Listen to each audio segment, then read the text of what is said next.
ပရိသတ်တို့ရေမင်္ဂလာပါဗျာဇလံကောင်းများကိုတင်ဆက်ပေးမယ့်အချိန်ကိုရောက်ရှိလို့လာပြီဖြစ်ပါတယ်အခုတစ်ခါတင်ဆက်ပေးမယ့်ဇလံလေးကိုလည်းခန်းစားနားဆင်ပေးကြပါအောင်ခင်ဗျာကျွန်တော်ကတော့ပုံမှန်တင်ဆက်သူမျိုးတီဟာကိုဖြစ်ပါတယ်ခင်ဗျာ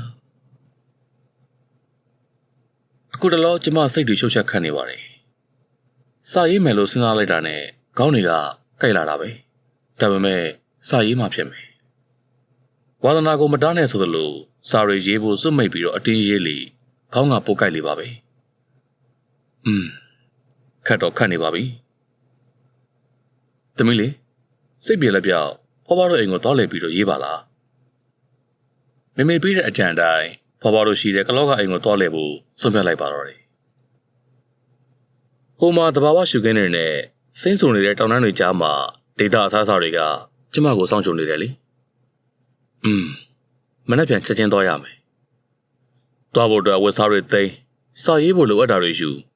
ဖွားဖွားတို့အိမ်အတွက်လက်ဆောင်တွေဝယ်နဲ့တနေ့လုံးအလုပ်တွေရှုပ်လို့ပေါ့လေတူတူအဖော်လိုက်ပေးဖို့ငင်းငင်းဆိုတဲ့ကောင်မလေးတယောက်ကိုလည်းမမေကထည့်ပေးလိုက်ပါတယ်ငင်းငင်းကအိမ်ကိုရောက်တာမကြသေးပါဘူးဒါပေမဲ့ကလေးမလေးကတွက်လာပါတယ်မကြခင်မှာပဲကျမနဲ့အတော်လေးကိုရင်းနှီးသွားတဲ့အထိပါပဲနောက်နေ့မနေ့ကိုရောက်ပြီဆိုတာနဲ့ကလောကိုထွက်လာခဲ့ပါတယ်ကလောရောက်တော့ဖွားဖွားတို့ကဖះဖူးသွားမလို့တဲ့တိုင်လုံးမှာပဲလာမောကြီးပါလာလဲပါတယ်ဆိုကမှအိမ်ဆောင်တာဝန်ရပါလေရောလေမနေ့ပြန်မနေ့သွားကြမှာဆိုတော့ပညာစင်ကြနဲ့ကျမလည်းလိုအပ်တာဝိုင်းပြီးတော့ကူပေးရတော့တာပေါ့အိမ်မှာနှစ်ယောက်တည်းနေရလားတဲ့ကျမရီးမိပါတယ်တရဲတွေ့ကျင်တော့လာချတာပါဆိုမြင်မှုကျင်တော့လို့လူမရှိလေကောင်းလေဒါမှတရဲကထွက်လာမှာမလားဦးလေးတွေတော်တွေကကြီးကြပါတယ်ဒီအိမ်မှာတရဲမရှိပါဘူးဟဲ့တဲ့တရဲကိုမောင်းတီးပြီးတော့ရှာရမလို့ပါပဲနောက်နေ့ဘဝတို့ကဖះဘူးသွားကြပြီငင်းငင်းနဲ့ကျမနဲ့နှစ်ယောက်တည်းပဲကြံมาတော့တယ်ဘဝတို့အိမ်ကနှစ်ထပ်ပြင်တော့အိမ်မှာအပေါ်တက်ကိုတက်တော့လေကား9စိမ့်မြောက်ကပြင်ချက်ကတန်ချောင်းလွတ်နေတယ်ထင်ပါတယ်အတန်ကမြည်သေးတယ်ဦးလေးတို့ကလည်းမပြေဘူးလားမသိပါတက်ရဆင်းရတာတကြွကြွနဲ့ပေါ့လေလေကားတတိုင်းဆင်းတိုင်းမှာမြည်နေတော့တာပါကျမလည်းအိမ်မှာလူမရှိမှအိမ်နဘေးပတ်ဝန်းကျင်တွေဘက်ကိုတယောက်တည်းရှောက်ကြည့်နေမိပါတော့တယ်ငငယ်တုန်းကတော့မောင်နှမတွေအများကြီးနဲ့ကစားတဲ့နေရာပေါ့လေဖွားဖွားတို့အိမ်ကကြောင်ကြပါတယ်ပတ်ဝန်းကျင်အိမ်တွေနဲ့လည်းလှမ်းပါသေးတယ်အိမ်ကအနောက်ဘက်ကိုမျက်နှာလဲပါအိမ်ရဲ့ရှေ့ဘက်ကခြုံတော်ကြီးပါအဲ့ဒီဘက်ကိုလူကြီးတွေကတခါမှကိုပေးမသွားပါငယ်သေးလို့ထင်ပါတယ်အခုတော့ငယ်တဲ့ရွယ်လည်းမဟုတ်တော့ဘူးနေ့လည်ထမင်းစားပြီးရင်တော့အဲ့ဒီဘက်ကိုတွားကြည့်အောင်ပါတခါမှမသွားဘူးလို့ငင်းငင်းကိုတော့အဖို့ခေါ်သွားပါတယ်ခြုံတွေကလည်းများလူမတော်တာလည်းကြတော့လမ်းပြောင်းနေတာပေါ့လေဒုက္ကလေးတစ်ချောင်းနဲ့ခြုံတွေကိုရိုက်ပြီးတော့ရှစ်ဆက်ထိုးတာပါပဲဒါပေမဲ့ခြေထောက်တစ်ခုလုံးမှလည်းစူးတွေစူးခြုံကလည်းပို့ပြီးတော့ထူလာလို့စက်မတော်ပြတော့ပါနေရောက်သားနောက်ကျောင်းပြန်လှည့်ပြီးမနေ့ဖြာမှာခြုံတွေကိုဖြည်းဖြည်းချင်းရှင်းပြီးတော့ထပ်သွားကြမယ်လို့သဘောတူလိုက်ကြပါတယ်ညဘက်ရောက်တော့ငင်းငင်းကကျမဖေကအခန်းမှာအိပ်ပါတယ်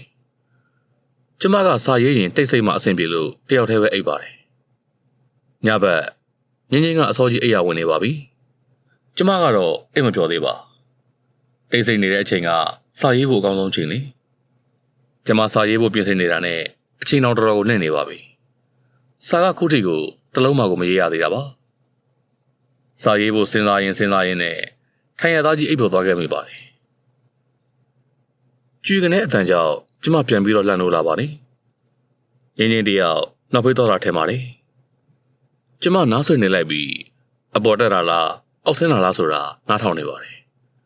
ငင်းကအပေါ်တက်ကိုတက်လာခဲ့တာကိုခြေစမ်းကတဖြည်းဖြည်းနဲ့နီးလာနေပါတယ်သူ့အခန်းရှိကိုရောက်ပြီဆိုတာနဲ့ကျမအော်ခေါ်မလို့ပြင်နေတော့မှပဲခြေစမ်းကကျမအခန်းဘက်ကိုဆက်ပြီးလျှောက်လာပါတယ်သူမတခုခုများလိုအပ်လို့လား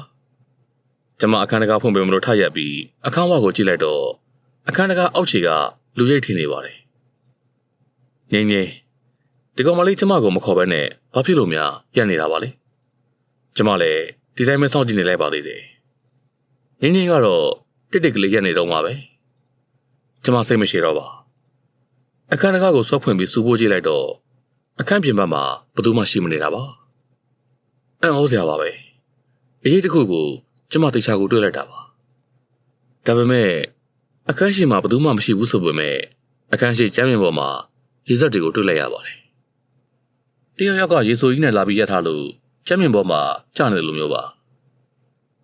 ကျမငင်းငင်းအခန်းတကားကိုတောက်ထူပြီးတော့ခေါ်လိုက်ပါတယ်ငင်းငင်းကအိတ်ချင်မှုတူနဲ့ထလာတော့စဉ်းစားလို့မရတော့ပါနင်းအောက်ဆင်းသေးလားမဆင်းပါဘူးမမရဲ့ဘာဖြစ်လို့လဲအော်မဟုတ်ပါဘူးငါအောက်ဆင်းမလို့လိုက်အောင်မလားလို့မေးတာမကြောက်လို့လားလိုက်ခဲ့မယ်လေမကြောက်ပါဘူးနေငါဘာသာပဲသွားလိုက်မယ်ကျမကလည်းကြောက်တယ်ပြောရင်မခံချင်ပါအိမ်ရောက်ကိုတော့ဆင်းကြည့်အောင်ပါပဲလေကားနားမှာကြတော့ရေတွေကရှိမနေပြန်ပါမိကလုတ်တွေကိုလိုက်ဖွင့်ပြီးတိမ်လုံးကိုလိုက်ကြည့်တာဘာတစ်ခုမှမတွေ့ရပါဒါပေမဲ့ပေါ့လေအိမ်ရှိခြုံတော်ကြီးဘက်ကိုလန့်ကြည့်မိလိုက်တော့ခြုံတော်တဲ့ကိုဖြူဖြူနဲ့မိမတယောက်တည်းကျမကိုကြောပေးပြီးတော့ဝင်သွားတာဖြက်ခနဲ့လန့်တွေ့လိုက်ရပါတယ်ဒီမင်းကလေးကညာကြီးမှာဘာဖြစ်လို့များခြုံတော်တဲ့ကိုဝင်သွားရတာလဲအဲ့ဒီမှာဘသူတွေနေတာလဲတခြားလူတွေအိမ်တွေများရှိတာလားကျမတို့နေ့လည်ကသွားတော့ကလူသွားလမ်းအောင်ရှိမနေတာပါသူကြတော့လမ်းလျှောက်သွားတာဖြောင်းလို့တန်းလို့ပါပဲကျမလည်းအတွေးပေါင်းများစွာနဲ့အပြင်ထွက်ချဖို့ကလည်းတိမ်လုံးမှာမင်းကလေးနှစ်ယောက်တည်းအဲ့ဒီလုံးနဲ့ပဲအိတ်ခမ်းဘက်ကိုပြန်တက်လာခဲ့ပါတယ်တက်လာရင်းနဲ့ပဲလေကားငါးစိမ့်မြတ်ကိုနင်းပြီးတဲ့အခါမှာတော့ကြွေကနေတန်ကြီးထွက်လာခဲ့ပါတယ်ကျမရင်တကူလုံးပြောင်းဆန်သွားသလိုဖြစ်သွားရပါတယ်တေချာကြည့်လိုက်တော့မှလေကားရဲ့တန်ချက်ကကွာနေတာကိုအဲ့ဒီလုံးနဲ့အိတ်ခမ်းထဲကိုရောက်တော့ကျမစပွဲခုံပေါ်ကဆောက်ရက်ပေါ်မှာဘောပင်လေးနဲ့ရေးလိုက်ပါတယ်ကျမတော်တော်ကိုအံ့ဩသွားမိရပါတယ်ဒါကျမရေးခဲ့တာလားအိမ်ငိုင်နေလို့များအမှတ်မိတာလားတေချာတာကတော့ကျမဒါကိုမရေးခဲ့ပါဘူးကျမရေးမဲ့စာမှုခေါင်းစဉ်နေရာမှာရေးထားတာကရေစဟောင်းနဲ့ကိုပဲရေးမိတာနေမှာပါစိတ်နဲ့လူနဲ့ကလည်းမကတ်ချင်ဘူးအောက်တက်နဲ့အိပ်ပျော်အိပ်ပြစ်လိုက်ပါတော့တယ်မနေ့ရောက်တော့ငင်းငင်းကနိုးလာပြီးအိမ်နားကတော်ကြီးတရားမဟုတ်လာပို့နေတယ်လို့လာပြောပါတယ်ကျမလည်းလူးလဲထပြီးပြာပြာနဲ့ဆင်းတွေ့တော့အဖေါ်တို့ကအပ်ခဲ့လို့လာကြည့်ရင်မနှက်စာငါးထမင်းနဲ့လာပို့တာတဲ့အန်တီကြီးကမျက်နှာတက်လာပြီးသားသူပြင်ဆင်ပေးထားမယ်ဆိုတာနဲ့မျက်နှာမြန်မြန်သက်အိုးစားမြန်မြန်လဲပြီးထမင်းစားကမှသွားထိုင်စားတာပေါ့ငင်းငင်းကလည်းကော်ဖီဖြော်ပေးထားပြီးသွားပါပြီနေရထိုင်ရတာအဆင်ပြေကြရလားသမီးတို့ဘာပဲလို့အန်တီတို့ကိုလာပြောကြနော်အန်တီကဟိုဘက်ခြမ်းမှာအမြဲရှိတယ်ဟုတ်ကဲ့ပါအန်တီဖော်ဖော်တို့စီကိုမရောက်တာကြတော့နည်းနည်းတော့မစီလဲခြင်းနေတယ်တဖြည်းဖြည်းတော့ပြန်ပြီးမှတ်မိလာပါပြီရှင်အေးကွယ်တရက်နဲ့ပါပဲနောက်တော့လည်းအဆင်ပြေသွားမှာပါဒီမှာကဘာမှကြီးမပြောင်းလဲပါဘူးဘယ်ခါလာဒီတိုင်းမှာပဲဟုတ်အန်တီကိုမေးမလို့သမီးတို့အိမ်ရှိဘက်ကခြုံကြီးလေအဲ့ဒီနားမှာရောအိမ်ရရှိလာရင်ဒီရှိကလားဟုတ်အိမ်ရလို့မရှိပါဘူးကွယ်အဲ့ဒီနေရာကလူမနေကြဘူးရှိုးဖြစ်နေလို့လေကလေးတွေဆိုပေးမသွားကြဘူးချော်ကြမှာဆိုလို့လေအော်သမီးတို့လည်းမသွားကြနဲ့ချုံကတော်တော်ကိုထူတာအန်တီတို့ငယ်တုန်းကတော့အဲ့ဒီမှာရေတွင်းတွင်းရှိတယ်ရေတော်သွားပြီးခတ်ကြတာပေါ့အင်္ဂလိပ်ခေတ်တုန်းကတည်းကထူထားတာလို့ပြောကြတာပဲဒါပေမဲ့လည်းနောက်ပိုင်းကျတော့ရေပိုက်လိုင်းတွေကအိမ်တွေထိတွယ်လို့ရလာတော့ရေသွားမခတ်ကြတော့ဘူးလေချမ်းခွက်တွေနဲ့လမ်းကလည်းဆိုတော့ဘယ်သူမှမသွားနဲ့အခုလိုမျိုးခြုံကြီးဖြစ်လာခဲ့တာပဲအော်အဲ့ဒီမှာရေတွင်းရှိတာလားရေရောထွက်သေးလားအနီမပြောတတ်ပါဘူးသမီးရဲ့မတုံးကြတာတော်တော်ကြာပြီဆိုတော့လေအော်ဟုတ်ကဲ့ပါသမီးကစာလာရေးတာဆိုဘာစာတွေလာရေးတာလဲကွယ်အော်တရေအကြောင်းလေဟင်တရေအကြောင်းတရေရော၆ခံရဘူးလားတခါတော့တွေ့ဘူးပါတယ်၆လို့ချမှန်းတော့မသိလိုက်ပါဘူးအန်ဒီရဲ့အေးပေါ့ကွယ်အန်ဒီကတော့ဒီသက်ဒီရွယ်ထိတခါလေးပဲတွေ့ဘူးပါတယ်တက်ကြီးလေအန်ဒီကိုလာပြီးနှုတ်ဆက်သွားတာလက်ကလေးပြလို့တက်ကြီးဆိုတာကအော်စိတ်တော့မဆိုးပါနဲ့သမီးရဲ့သမီးအတော်လေးသမီးမမေရဲ့ညီမ နှင်းတက်ကြီးသူ့ဆုံးတော့ကတခါတွေ့ခဲ့ဘူးလေရှင်အိုးအန်ဒီကလည်းဘာတွေပြောနေမှန်းကိုမသိတော့ပါဘူးကွယ်ကဲအန်ဒီသွားအောင်မယ်နော်လိုလာရှိရင်အန်ဒီကိုအချိန်မေးပြောဟုတ်ပြီလားအဲ့ဒီအန်ဒီကပြောပြတာနဲ့လှည့်ထွက်သွားတာမြန်လို့ပါပဲကျမနောက်ကနေအတင်းပြေးလိုက်တော့မိပါတယ်အန်ဒီဟင်အေးသမီးဟိုဖြစ်နိုင်ရင်လေအန်တီတိုက်ရီအကြောင်းပြောပြပါလားယင်သမီးသိချင်လို့ပါအဲ့ဒီကသူမခိတ္တတွေ့ဝေသွားပါတယ်ပြီးမှအေးပါကွယ်နောက်အချိန်ရရင်ပေါ့တွားပြီသမီးရေဟုတ်ကဲ့ကျမသူမကြောပြင်ကိုသာအတော်ကြာအောင်လိုက်ငင်းနေမိပါတော့တယ်အတွေ့ထဲမှာလည်းမမြင်ဘူးခဲ့တဲ့အန်တီတိုက်ရီအကြောင်းကစိုးမိုးနေသေးပါမမေတို့ကိုမေးဘူးပေမဲ့တခါမှကိုပြောမပြခဲ့ပါဖွာဖွာတို့ကအန်တီတိုက်ရီကိုအငယ်ဆုံးမလို့တက်တက်လက်ကိုချစ်ကြတယ်တဲ့အန်တီနာမည်ကိုပြောရင်တတိယပင်ငိုကြလို့ဘယ်သူမှမပြောတော့တာအခုထက်ထိပါပဲဒါပေမဲ့ဖွာဖွာကကျမငယ်ငယ်တုန်းကလူကွယ်ရာမှာကျမကိုတက်ရီလေးလို့ခေါ်ဖို့ပါတယ်ဖွာဖွာကဘာဖြစ်လို့များတက်ရီလေးလို့ခေါ်လဲဆိုတာကျမသိချင်ခဲ့တာကြာပါပြီအန်တီတက်ရီအကြောင်းကိုတခါမှမသိခဲ့ရပါအခုတော့ဘေးချန်ကအဲ့ဒီအန်တီစီကနေသိချင်တာသိရဖို့အတင်းမေးမယ်လို့ကျွန်မဆုံးဖြတ်လိုက်ပါတယ်။အန်တီတက်ကြီးဆိုတာဘယ်လိုပုံစံမျိုးလဲလို့အမျိုးမျိုးပေါ်ကြည့်မိခဲ့ပူပါတယ်။တနေ့ကအန်တီတက်ကြီးပုံကိုစိတ်ကူးနေလို့ဘာမှကိုမလုပ်နိုင်တော့ပါ။ဒေါ်နင်းတက်ကြီးအဲ့ဒီနာမည်ကိုကြားတိုင်းရင်ထဲမှာနှွေးသွားသလိုမျိုးပါပဲ။ညအိတ်တော့လဲတော်တော်နဲ့ကိုအိတ်လို့မပြောပါ။ကျွန်မအိတ်ပြော်သွားပြီးတည်ရင်တို့မှလန့်လို့လာခဲ့ပါတယ်။ကျမရဲ့ခါးကိုတယောက်ကလာဖတ်ထားလို့ပါနောက်ကျောဘက်မှာလူတယောက်ရေရီရွှဲလို့ပါသူ့ရဲ့အေးဆက်ဆက်လက်ကကျမခါးကိုလာဖတ်ထားနေပါတယ်ကျမအတော်ကိုထိတ်လန့်သွားမိရပါတယ်လူကလှုပ်လို့လည်းမရပါအားလုံးကိုမြင်နေကြနေရပေမဲ့လှုပ်လို့မရတာတိတ်ကိုစိုးဝါလုံးပါတယ်ငင်းငင်းကိုအခေါ်လိုက်ပေမဲ့ပါဇက်ကလည်းတပူပူတဝါဝါကလွဲပြီးတော့ဘာမှထွက်မလာပါကျမတကူလုံးချွေးတွေဆူရှဲလာနေပါပြီစပင်မွေးတွေကလည်းထောင်လို့ကြော်ရိုးတွေကနေစိတ်လာပြီးချက်သိန်းတွေကတပြက်ပြက်ထလာပါတယ်။ကျမသူ့ကိုလှည့်ကြည့်လိုက်ချင်ပါတယ်။ဘာဆိုတာကိုကပဲပဲသိရအောင်ပါ။ကျမအတင်းယုံပြီးလှုပ်ရှားကြည့်တော့ခေါင်းလေးကနည်းနည်းလှုပ်လို့ရလာပါတယ်။အဲ့ဒီလိုနဲ့ပဲသူ့ဘက်ကိုဖြည်းဖြည်းချင်းလှည့်နိုင်သလောက်လှည့်ကြည့်မိလိုက်တဲ့အခါမှာတော့နင်းတိုက်ရီအမလေးကျမအတန်ကောင်အော်ပြစ်လိုက်မိပါတယ်ကျမခန်းကိုတလုံးလုံးလာထူတော့မှအော်ဒါရက်မိတော့တာပါကျမနဘေးကိုတက်ကြည့်လိုက်တော့ဘသူမှမရှိတော့ပါကျမခုနလေးကတွေ့လိုက်ရတာကကျမမျက်နှာနာကိုအနိကက်လာတဲ့မျက်လုံးနေနေကြီးနဲ့သပင်ကောက်ကောက်နဲ့မိမတယောက်ပါသူကကျမကိုနှင်းတက်ရီလို့တလုံးချင်းလာခေါ်နေတာတော်တော်ကိုကြောက်စရာကောင်းပါတယ်ကျမဂရင်ဘော်ကမြင်မြန်ဆင်းပြီးအခန်းတကားကိုဖွင့်လိုက်တော့အခန်းဝမှာငင်းငင်းကမမဘာဖြစ်လို့လဲငင်းငင်းလန့်လိုက်တာမမရဲ့ငင်းငင်းငါတို့မနေ့ကကြရင်ဟိုဘက်ချန်ကအန်ဒီကြီးစီကိုတောင်းမှဖြစ်မယ်ဘာဖြစ်လို့လဲမမငင်းငင်းမေးတာကျမပြန်မဖြေနိုင်သေးပါရင်ထဲမှာတလက်လက်နဲ့တုံးလုံးနေသေးပါထိုစဉ်မှာပဲလေကားစီကကြွေကနေအတန်ကြီးကြောင့်ကျမတို့နှစ်ယောက်လုံးလေကားနားကိုပြေးသွားပြီးကြည့်လိုက်တော့လေကားနားကိုရောက်တော့ဖြူဖြူနဲ့မိမတယောက်ဆင်းသွားတာချက်ကနေတွေ့လိုက်ရပါတယ်။ငင်းတရေငါတို့ကိုတရေချောင်းနေပြီ။ဘယ်မှာလဲမမ။နင်မမြင်ဘူးလား။လေကားကနေဆင်းသွားတာလေ။ဘယ်မှာလဲမမရဲ့ဘာမှဆင်းမသွားပါဘူး။ငင်းကဒီမိမကိုမမြင်ရပါ။တလောက်ထင်ရှားအောင်တွေ့နေတာကိုသူကမမြင်ဘူးတဲ့။ပြောဆိုဒီကောင်မလေးကလေကားအောက်ဆင်းသွားပြီးတော့ကြည့်နေပါတယ်မမဘယ်သူမှမရှိပါဘူးမမတော့လေတရေเจ้าနဲ့ရေးပြီးတော့စိတ်ချောက်ချနေပြီထင်တယ်ဒီကောင်မလေးတော့နော်ငါတေချာကိုမြင်လိုက်တာဘာကိစ္စနဲ့ငါစိတ်ချောက်ချရမှာလဲမမအောက်ဆင်းလာခဲ့လေလာကြည့်လာ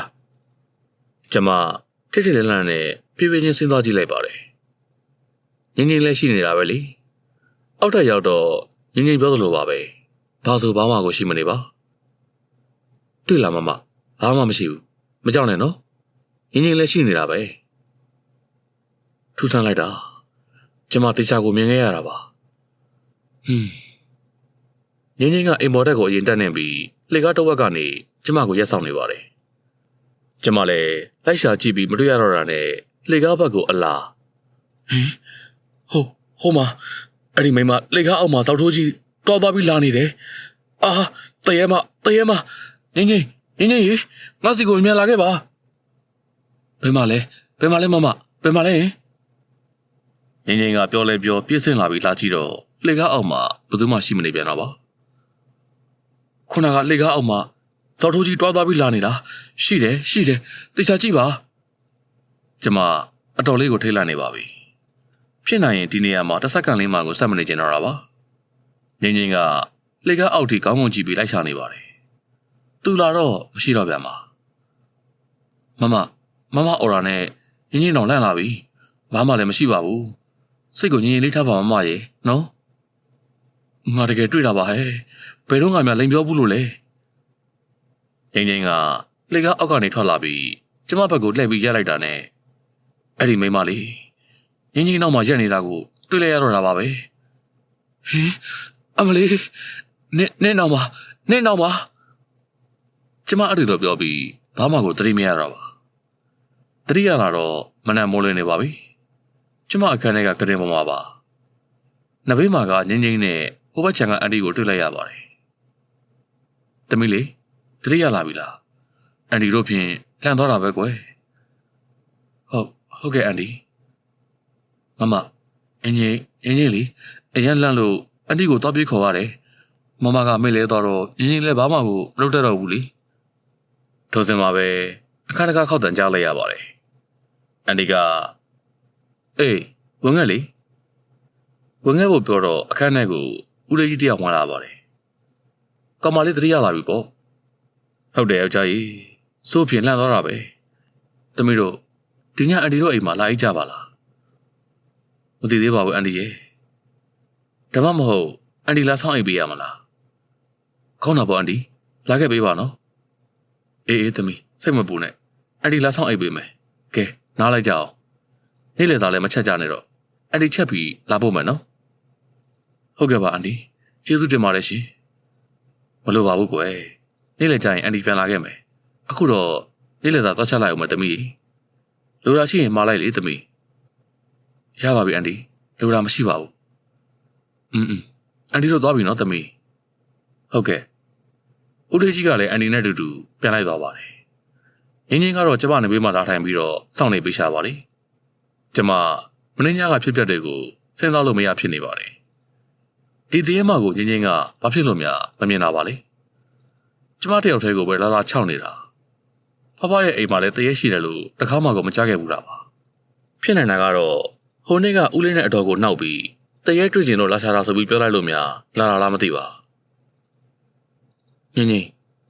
အရှင်းမငါဒီမှာနေရတာပြင်းလာပြီအန်တီတို့အိမ်ကိုသွားလေရအောင်နေ့လေသာလာဖို့ပေးရတာအားနာပါတယ်ကို့ဘာသာပဲတောက်ယူလိုက်ကြမယ်နော်သွားလေမနှစ်ယောက်သားအိမ်တကားတခြားပိတ်ခဲ့ပြီးအန်တီတို့အိမ်ဘက်ကိုရှောက်လာခဲ့လိုက်ပါတယ်အိမ်ရှိရောက်တော့ကျမဒီလိုအိမ်မျိုးကိုဘယ်နှမှမြင်ဘူးနေမှစဉ်းစားလို့မရဖြစ်နေပါတယ်တော်တော်ရင်းနှီးနှီးကိုမြင်ဘူးနေတာပါတိုက်ခံပြင်းတော့အိမ်ကိုငေးကြည့်ရင်အိမ်ထဲကိုဖြည်းဖြည်းချင်းဝင်သွားလိုက်တော့သမီးတို့ဘာလို့ကျင်းလို့လဲအန်တီဘာလုပ်ပေးရမလဲမဟုတ်ပါဘူးအန်တီအိမ်မှာနေရတာပြင်းလာလို့အန်တီစီကိုလာလဲတာပါလာကြအိမ်နဲ့ဝင်သမီးတို့အန်တီကပြောဆူအဲကမ်းမှာနေရပေးပြီးမုတ်တွေအစုံလင်ချကြွေးပါတယ်အန်တီခုပဲဟိမ့်ချက်ပြီးတာသမီးတို့ဓမင်းဆိုင်ရင်ပြောနော်အားမလားနဲ့ဟုတ်မစားပါဘူးအန်တီသမီးအန်တီကိုမေးစရာလည်းရှိနေလို့ပါအန်တီအားလားရင်အားပါတယ်ကွယ်ခဏလေးနော်ဒီနေ့တော့ယူလိုက်အောင်မယ်ပြီးမှအေးစိပြောကြတာပေါ့ဟုတ်ကဲ့အန်တီကမိဖို့ခန်းကနေအခါရည်ပန်းလေးယူလာပေးပြီးကျမတို့ကိုငှက်ပေးပါတယ်မေးလေးသမီးဘာသိချင်လို့လဲအန်တီတက်ရီအကြောင်းလေအဲ့ဒါလေးပြောပြပေးပါလားအန်တီတက်ရီသမီးကသိချင်နေတော့လေပြောပြပါမယ်ဒါပေမဲ့အန်တီပြောတယ်လို့တော့မပြောပါနဲ့နော်သမီးဖော်ပါစိတ်ဆိုးမှဆိုးလို့ပါဟုတ်မပြောပါဘူးအန်တီတ သမီးသိချင်ုံလေးပါပဲဟုတ်ပါပြီကွယ်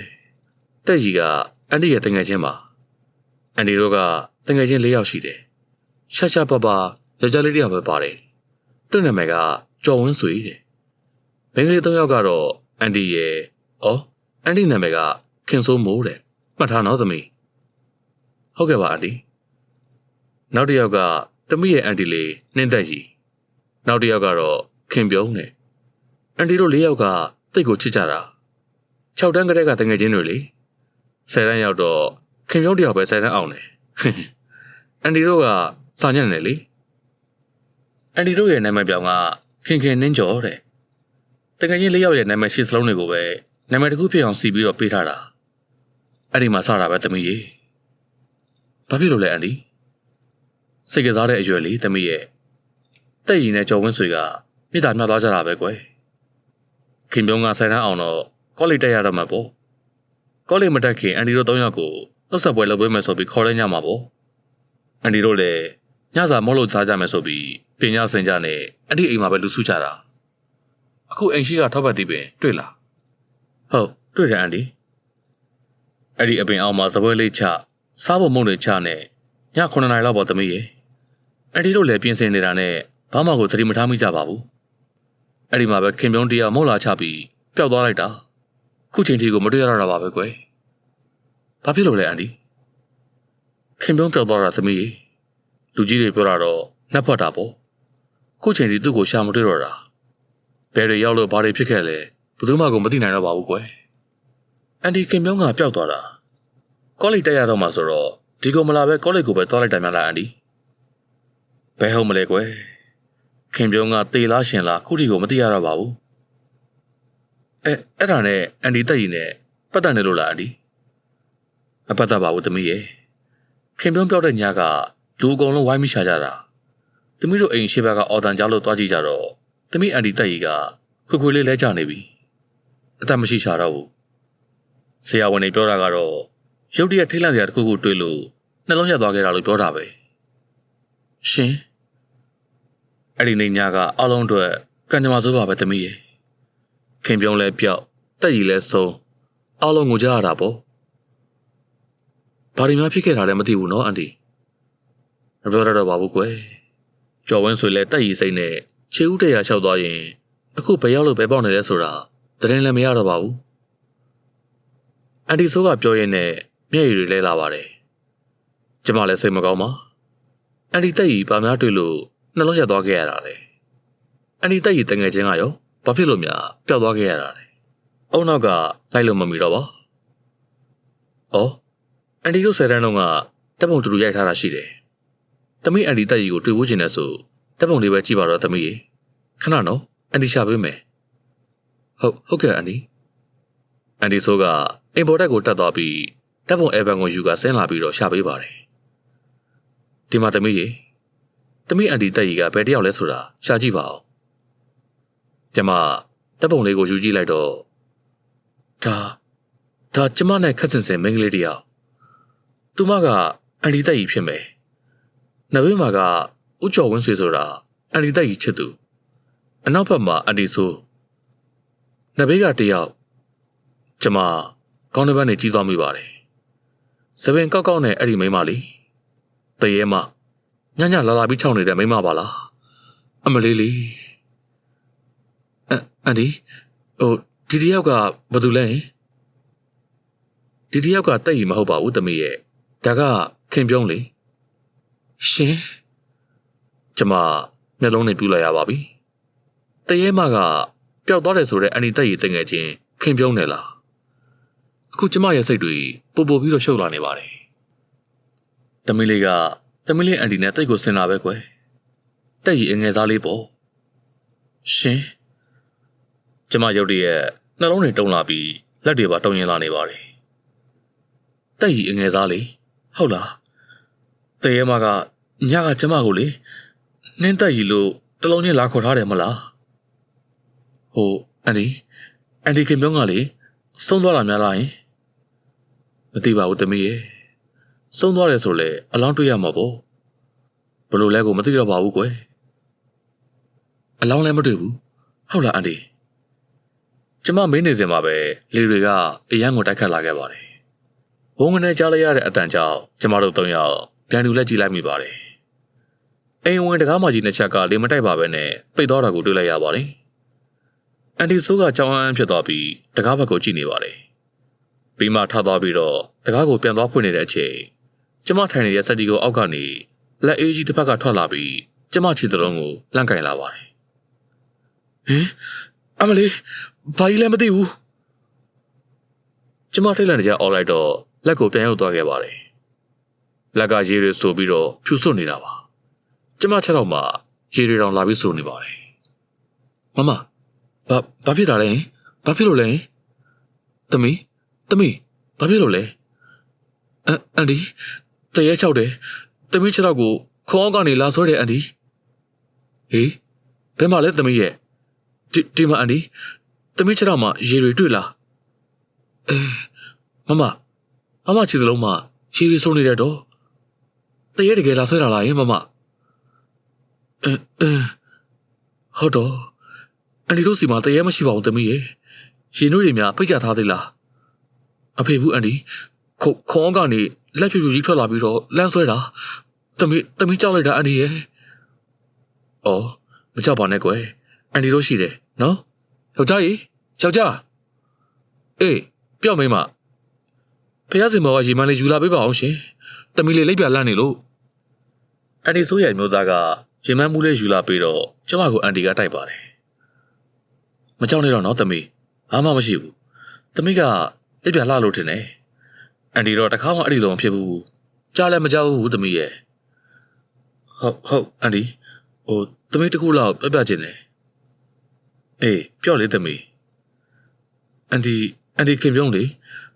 သူကဆုံးသွားတာထင်တယ်အန်ဒီ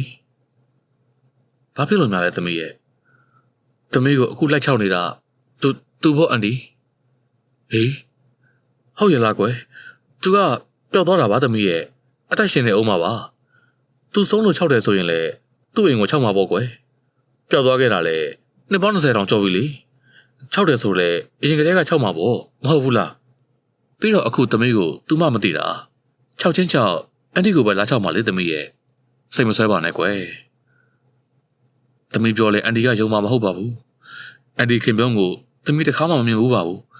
အခုအန်တီပြတဲ့ဓာတ်ပုံထဲမှာပဲမြင်ဘူးတာဒါပေမဲ့သူ့ပြောက်သွားတော့ကအင်ကြီးအဖြူလေးနဲ့ဟုတ်လားအန်တီလက်နှစ်ဖက်မှာစားဖြူလေးနဲ့လေဟုတ်တယ်မလားအန်တီသမီးအဲ့ဒီလိုတွေ့တယ်အန်တီသမီးဒါတွေကဘလို့သိတာလဲဖွားဖွားကများပြောပြတာလားမေလားသမီးကိုဘယ်သူပြောပြတာလဲဘယ်သူမှပြောပြတာမဟုတ်ပါဘူးသမီးကိုလာချောက်တုန်းကသူအဲ့ဒီလိုဝတ်ထားတယ်ဟင်အမလီဒုက္ခပါပဲခင်ပြုံးဒါနဲ့သမီးကိုဘာဖြစ်လို့ချောက်နေတာလဲအန်ဒီစဉ်းစားလို့မရဘူးကွယ်မသိပါဘူးအန်ဒီရဲ့ဟိုညကသမီးကိုသူအန်ဒီတက်ရင်နဲ့မားခေါ်နေတယ်ဟင်ဘလို့ခေါ်တာလဲနင်းတက်ရီတဲ့တလုံးချင်းလာခေါ်နေတာသူတက်ရီကိုစိတ်ဆိုးတဲ့အခါအဲ့ဒီလိုခေါ်တတ်တယ်သမီးရဲ့အန်တီထင်တာတော့သမီးကိုတက်ရီနဲ့မားနေတာနေပါသမီးအန်တီနဲ့တော်တော်ကိုတူတယ်လေအဲ့ဒါကြောင့်ဖြစ်မယ်သူဆုံးပြီဆိုရင်ဘယ်နေရာမှာများဆုံးတာပါလဲအလောင်းကတော့တွေ့ရမှာပေါ့ကွယ်ကဲဘာမှစိတ်ထဲမှာမထားနဲ့တော့ဒီညအန်တီလာပြီးစောင့်ယူပေးပါမယ်သမီးဖွားဖွားတို့ပြန်မလာသေးလေသမီးရဲ့မမေကိုလိုက်ခေါ်လိုက်ပါလားသမီးရဲ့သမီးမမေဆိုရင်တော့ဒီလိုဖြစ်တာတွေကိုသူဖြေရှင်းပေးနိုင်မှာပါဟုတ်ကဲ့အန်တီမမေကိုလာခဲ့ဖို့ခေါ်လိုက်ပါမယ်အေးသမီးကဲပိုက်စာချရတော့ထမင်းကိုအိမ်ယူသွားမနေနဲ့တော့ဒီမှာပဲအေးဆေးစားပြီးသွားကြတော့နော်အန်တီထမင်းမပြင်လိုက်မယ်ဟုတ်ပြီလားဟုတ်ကဲ့အန်တီစိုးထားသွားပြီဆိုတာနဲ့တိတ်ဆိတ်နေတဲ့နေတဲ့ငင်းကမမငင်းတော့အရန်ကိုလန့်လာပြီမပြောသလိုဆိုအဲ့ဒီအန်တီတရေမကဒီညလည်းထပ်ပြီးလာအောင်မယ်ထင်တယ်ညကြရင်ဖះရှိခိုးပြီးပေးတွေရုပ်အိမ်မှာဖြစ်မယ်နော်မမကျမတပြင်းချရင်ခေါင်းသာနှိပ်ပြန်နေမှာတော့တယ်တဖြည်းဖြည်းနဲ့နေကင်းကြောင်တော်ကြီးမှတောင်လာပြီးခြောက်နေတာကျမစိတ်ကဘလုံးမကိုမပြောနိုင်တော့ပါအဲ့ဒီလိုနဲ့ပဲညနေရောက်ခဲ့ပါပြီကျမညအိပ်ရမှာတော်တော်ကြောက်နေမိပါတယ်တညလုံးမအိပ်ပဲထိုင်နေရင်လည်းမ မအိတ်တဲ့ကျမတယောက်တည်းထပ်ပြီး6ခံရမှာကြောက်ပါတယ်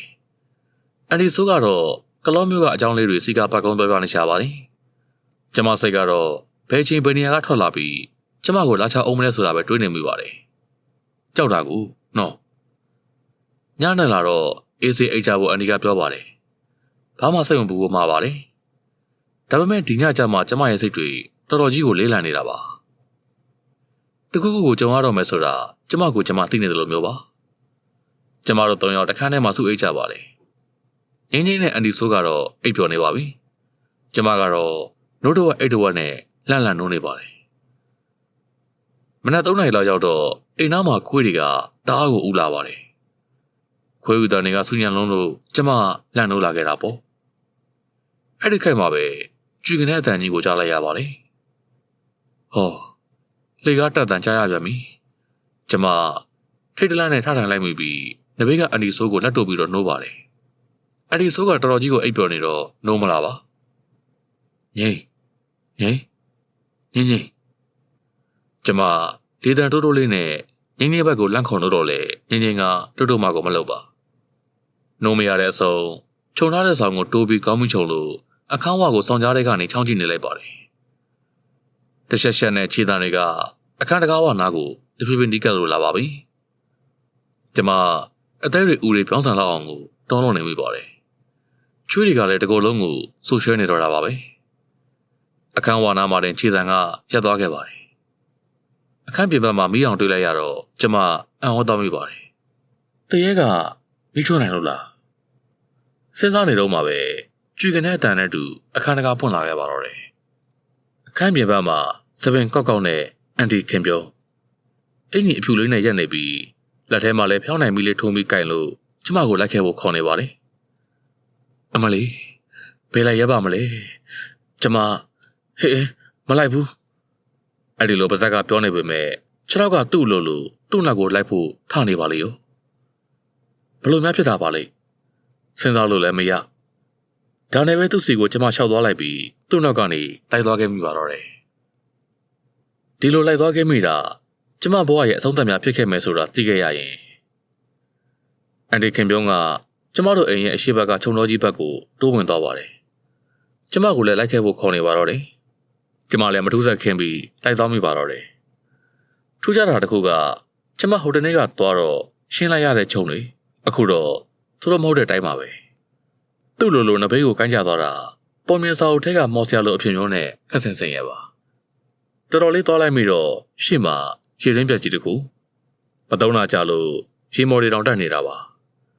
အန်ဒီခင်ပြုံးကရေရင်းစီကိုရောက်တော့ရလိုက်ပါတယ်ကျမဘက်ကိုလက်ကြည့်ပြီးသူ့စီလာဖို့လက်နှစ်ဖက်ကိုကမ်းပေးပါတော့တယ်ကျမလည်းကြောက်နေပေမဲ့အခုအန်ဒီခင်ပြုံးရဲ့ပုံစံကလူလိုပါပဲကြောက်စရာလည်းကောင်းမနေပါသူခိုင်းတဲ့အတိုင်းသူ့စီကိုကျမဖြည်းဖြည်းချင်းလှမ်းသွားမိလိုက်ပါတယ်သူ့နားကိုရောက်တော့ကျမကိုပွေ့ဖက်ပြီးတက်ကြီးရဲ့ငါမှစောင့်လိုက်ရတာဟဲ့လွမ်းလိုက်တာတကယ်ချင်းရဲ့ကျမလည်းဘာကြောင့်မှမသိငိုချင်လာမိပါတယ်အဲ့ဒီမှာပဲအန်ဒီခင်ပြုံးလေကျမကိုကြည့်ကြပါအောင်ဖတ်ထားပြီးရေရွန်းထဲကိုခုန်ဆင်းလိုက်ပါတော့တယ်ဟင်အန်ဒီမလုပ်ပါနဲ့သမီးကိုအပေါ်ကိုပြန်ပို့ပေးပါအန်ဒီသမီးတောင်းပန်ပါတယ်ရေထဲမှာမုန်းကြမှုနဲ့အတူပြောနေပေမဲ့ကျမနဲ့အန်ဒီခင်ပြုံး2 ယောက်လုံးရေရင်းအောက်ကိုရောက်သွားခဲ့ပါတယ်အဲ့ဒီမှာပဲကျမတစုံတစ်ခုကိုမြင်လိုက်ရပါတယ်မျက်နှာပုံတော်မပေါ်တော့တဲ့အယုစုတတအလောင်းတစ်လောင်းကိုပါကျမမျက်စိထဲမှာပုံရိပ်တစ်ခုကိုထင်ထင်ရှားရှားမြင်လာရပါတယ်တက်ကြီးနေငါအပေါ်ရက်ဆက်တယ်ငါကြော့ကိုချစ်တာနင်သိရတာနဲ့ဟာနင်အဖြစ်ပြန်မပေးသင့်ပါဘူးနင်တက်ကြီးရဲ့ငါတောင်းပန်ပါတယ်ခင်ပြုံးကြီးနင်သူ့ကိုချစ်တယ်လို့ငါလည်းချစ်တယ်ငါအတ္တကြီးမိတာဝန်ခံပါတယ်ဟာဒါပေမဲ့လေ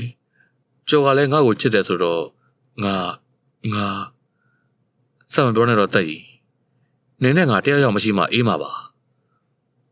အဲ့ဒီလိုမပြောပါနဲ့ခင်ပြုံးကြီးမနေ့ပြန်ဆိုရင်နင်ကကောလိပ်သွားရတော့မယ်ဟိုမှာကြောက်ထက်သားတာတွေနင်တွေ့လာရတော့မှာပါဟာနင်ကပညာတတ်ကြီးဖြစ်တော့မှာဟာအိုးမသိဘူးငါကြောက်ကိုပဲပိုက်ဆိုင်ခြင်းတယ်မရဘူးဆိုငါတို့2 ယောက်လုံးဒီရတွင်းထဲကိုခုန်ချပြီးတော့တိတ်ပြစ်လိုက်မယ်ဟာဟင် နင်ယူနေလားလာပါခင်ဗျုံရဲ့ဟိုမှာစိုးနေကြောင်နဲ့မှုတ်စားဖို့စောင့်နေကြပြီလေငါတို့ဒီကိစ္စနဲ့ရမဖြစ်ပြစေနဲ့တော့ဟာနော်လာပါနင်းတက်ကြီးငါတောင်းပန်ပါတယ်ဟဲ့ငါ့ကိုခွင့်လွှတ်ပါနော်ပြောပြောဆိုဆိုနဲ့အန်ဒီခင်ဗျုံကအန်ဒီတက်ကြီးကိုရေတွင်းထဲကိုဆွတ်ချပါတော့တယ်ဟင်ခင်ဗျုံနင်ဘာလို့ရှောက်လို့နေတာလဲဒီလိုဖြစ်ရှင်းလို့မရဘူးလေဟာခင်ဗျုံမလုပ်ပါနဲ့ခင်ဗျုံရဲ့ငါတောင်းပန်ပါတယ်ဟာမရဘူးတက်ကြီးငါ့ကိုခွင့်လွှတ်ပါတော့ဟာနှစ်ယောက်သားရုံရင်ဆိုင်ခတ်တွေဖြစ်ရင်းနဲ့အန်ဒီတက်ကြီးရဲ့ကိုယ်တစ်ပိုင်းကရေတွင်းထဲကိုဝင်နေပါပြီခြေတော်နှစ်ချောင်းကိုကန်ကြောက်ထားရင်းနဲ့အန်ဒီခင်ဗျုံကိုပြန်တွန်းနေရရှာပါတယ်ခင်ဗျုံရေခင်ဗျုံအတန်တွေကိုကြားနေရပါတယ်အန်ဒီခင်ဗျုံကိုအော်ခေါ်နေကြတဲ့အတန်တွေအန်ဒီခင်ဗျုံကထိတ်လန့်ပြီးလက်အကြည့်အန်ဒီတက်ကြီးကတွန်းအထုတ်အာကနေအော်တန်ကြီးနဲ့အတူဟင်ခင်ဗျုံငါတမင်လောက်တာမဟုတ်ပါဘူးဟာငါနင့်ကိုကဲမယ်ရအောင်ကဲမယ်နော်အန်ဒီခင်ဗျုံတယောက်အရှင်လုံးမရေရင်းထဲကိုကျသွားခဲ့ပါတော့တယ်အန်ဒီတက်ကြီးလေဟိုဘက်ပြေးလိုက်ဒီဘက်ပြေးလိုက်နဲ့အန်ဒီခင်ဗျုံကိုကဲဖို့တခုခုကိုလိုက်ရှာနေပါတော့တယ်အမေမမကြီးလာကြပါဦးခင်ဗျုံရေရင်းထဲပြုတ်ကျသွားလို့ပါမြင်လာခဲ့ကြပါအန်ဒီတက်ကြီးအော်ခေါ်နေပေမဲ့ဘယ်သူမှမကြားကြဘူးထင်ပါတယ်တယောက်မှကိုမလာကြပါအော်ရင်နဲ့ရေရင်းထဲကိုငုတ်ကြည့်လိုက်တော့အန်ဒီခင်ဗျုံကိုအဆနာကိုတော့မတွေ့ရတော့ပါအန်ဒီတက်ကြီးလည်းအိမ်ဘက်ကိုအမြန်ပြေးသွားပါတယ်လမ်းကဆိုလူကလန့်နေတော့ခြေတော့ကလည်းမခိုင်ပါခဏမှောက်လဲကြနဲ့အိမ်ဘက်ကိုတော်တော်နဲ့ကိုမရောက်နိုင်ပါပါဇက်ကအော်လဲအော်ပြေးလဲပြေးနဲ့ရုတ်တရက်ဟာကနေဆိုပြီးအနောက်ကနေအသက်ချူတဲ့ခပ်ပြင်းပြင်းနဲ့အတန်ကြားလို့လှည့်ကြည့်လိုက်မိတဲ့အခါမှာတော့အန်ဒီခင်ဗျုံလေရေရင်းပေါင်မော်ကိုခြေထောက်တစ်ဖက်နဲ့တောသွားပြီးတက်လာတာကီမီကောက်လိုပုံစံမျိုးမျက်လုံးကြီးတွေကနီရဲလို့ပါခါယိုကြီးကလည်းကျိုးမြင်ရတာ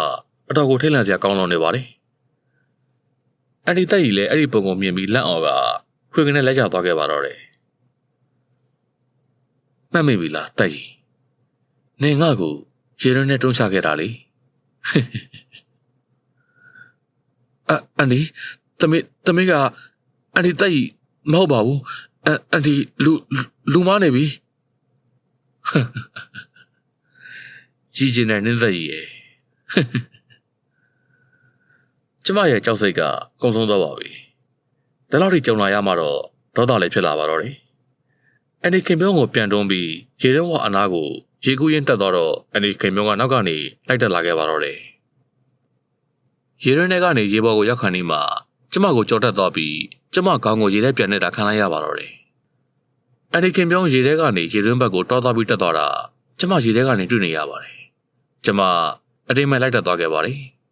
တက်ရင်နဲ့ရေရင်းနှာခေါင်းဝကိုရောက်တော့မိုးတောင်လင်းကျင်နေပါပြီရေရင်းထဲကကုန်းယုံထွက်လိုက်ပြီးဆိုတာနဲ့ခြေထောက်တွေကပူလာပါတယ်လူလည်းပူလာခဲ့သလိုပါပဲအလင်းရောင်သားမကိုကြောက်လာတယ်လို့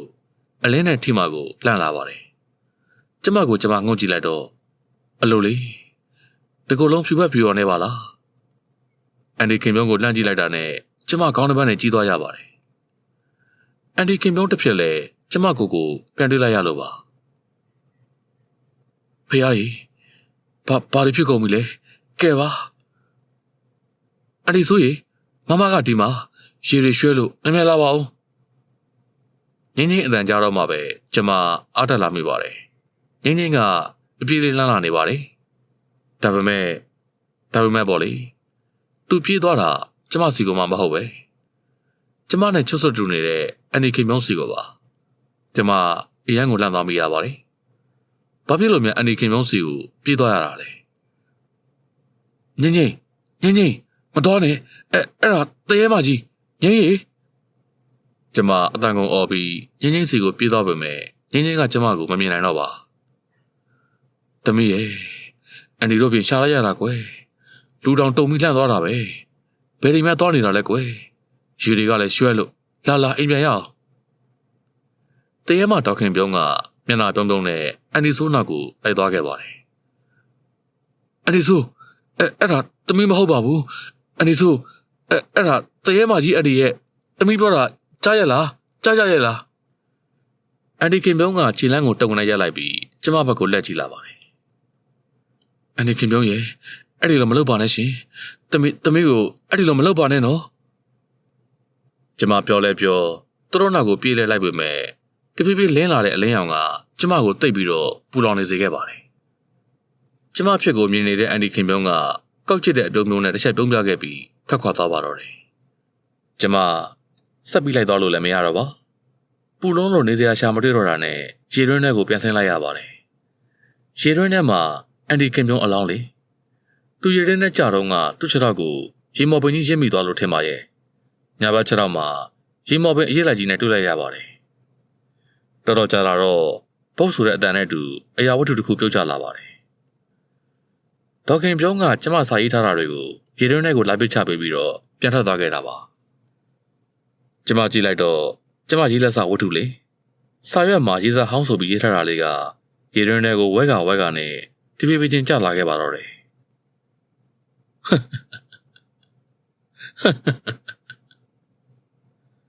ကျမတဟားနဲ့ကိုအော်ရီနေခဲ့မိပါတယ်ဟုတ်ပါတယ်ကျမနှင်းသက်ရှိပါဟုတ်ကဲ့ပါ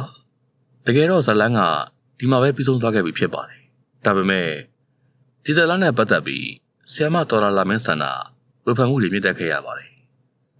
ဒါကြောင့်နောက်ဆက်တဲ့ဇလန်းကိုရေးဖို့ထပ်မံဖြစ်လာခဲ့ရပါတော့တယ်အဲ့ဒီနောက်ဆက်တဲ့ဇလန်းကိုလည်းအခုတခါတည်းထပ်မံပြီးတော့တင်ဆက်ပေးလိုက်ပါတယ်ခင်ဗျာအခုမနက်ကိုသူမစိတ်ပူနေမိပါတယ်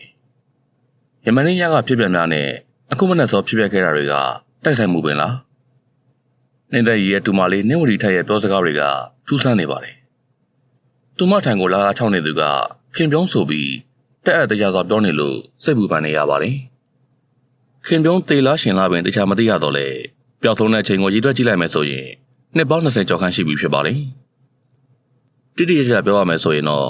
22နှစ်ရှိခဲ့ပြီဖြစ်ပါတယ်ထိုအရာကိုကြည့်ရင်သေဆုံးခဲ့ပြီဆိုတာကိုလက်ခံရပေတော့မယ်သို့တော့မြည်သည့်အချိန်မြည်သည့်နေရာမှာသေဆုံးသွားခဲ့တာလေ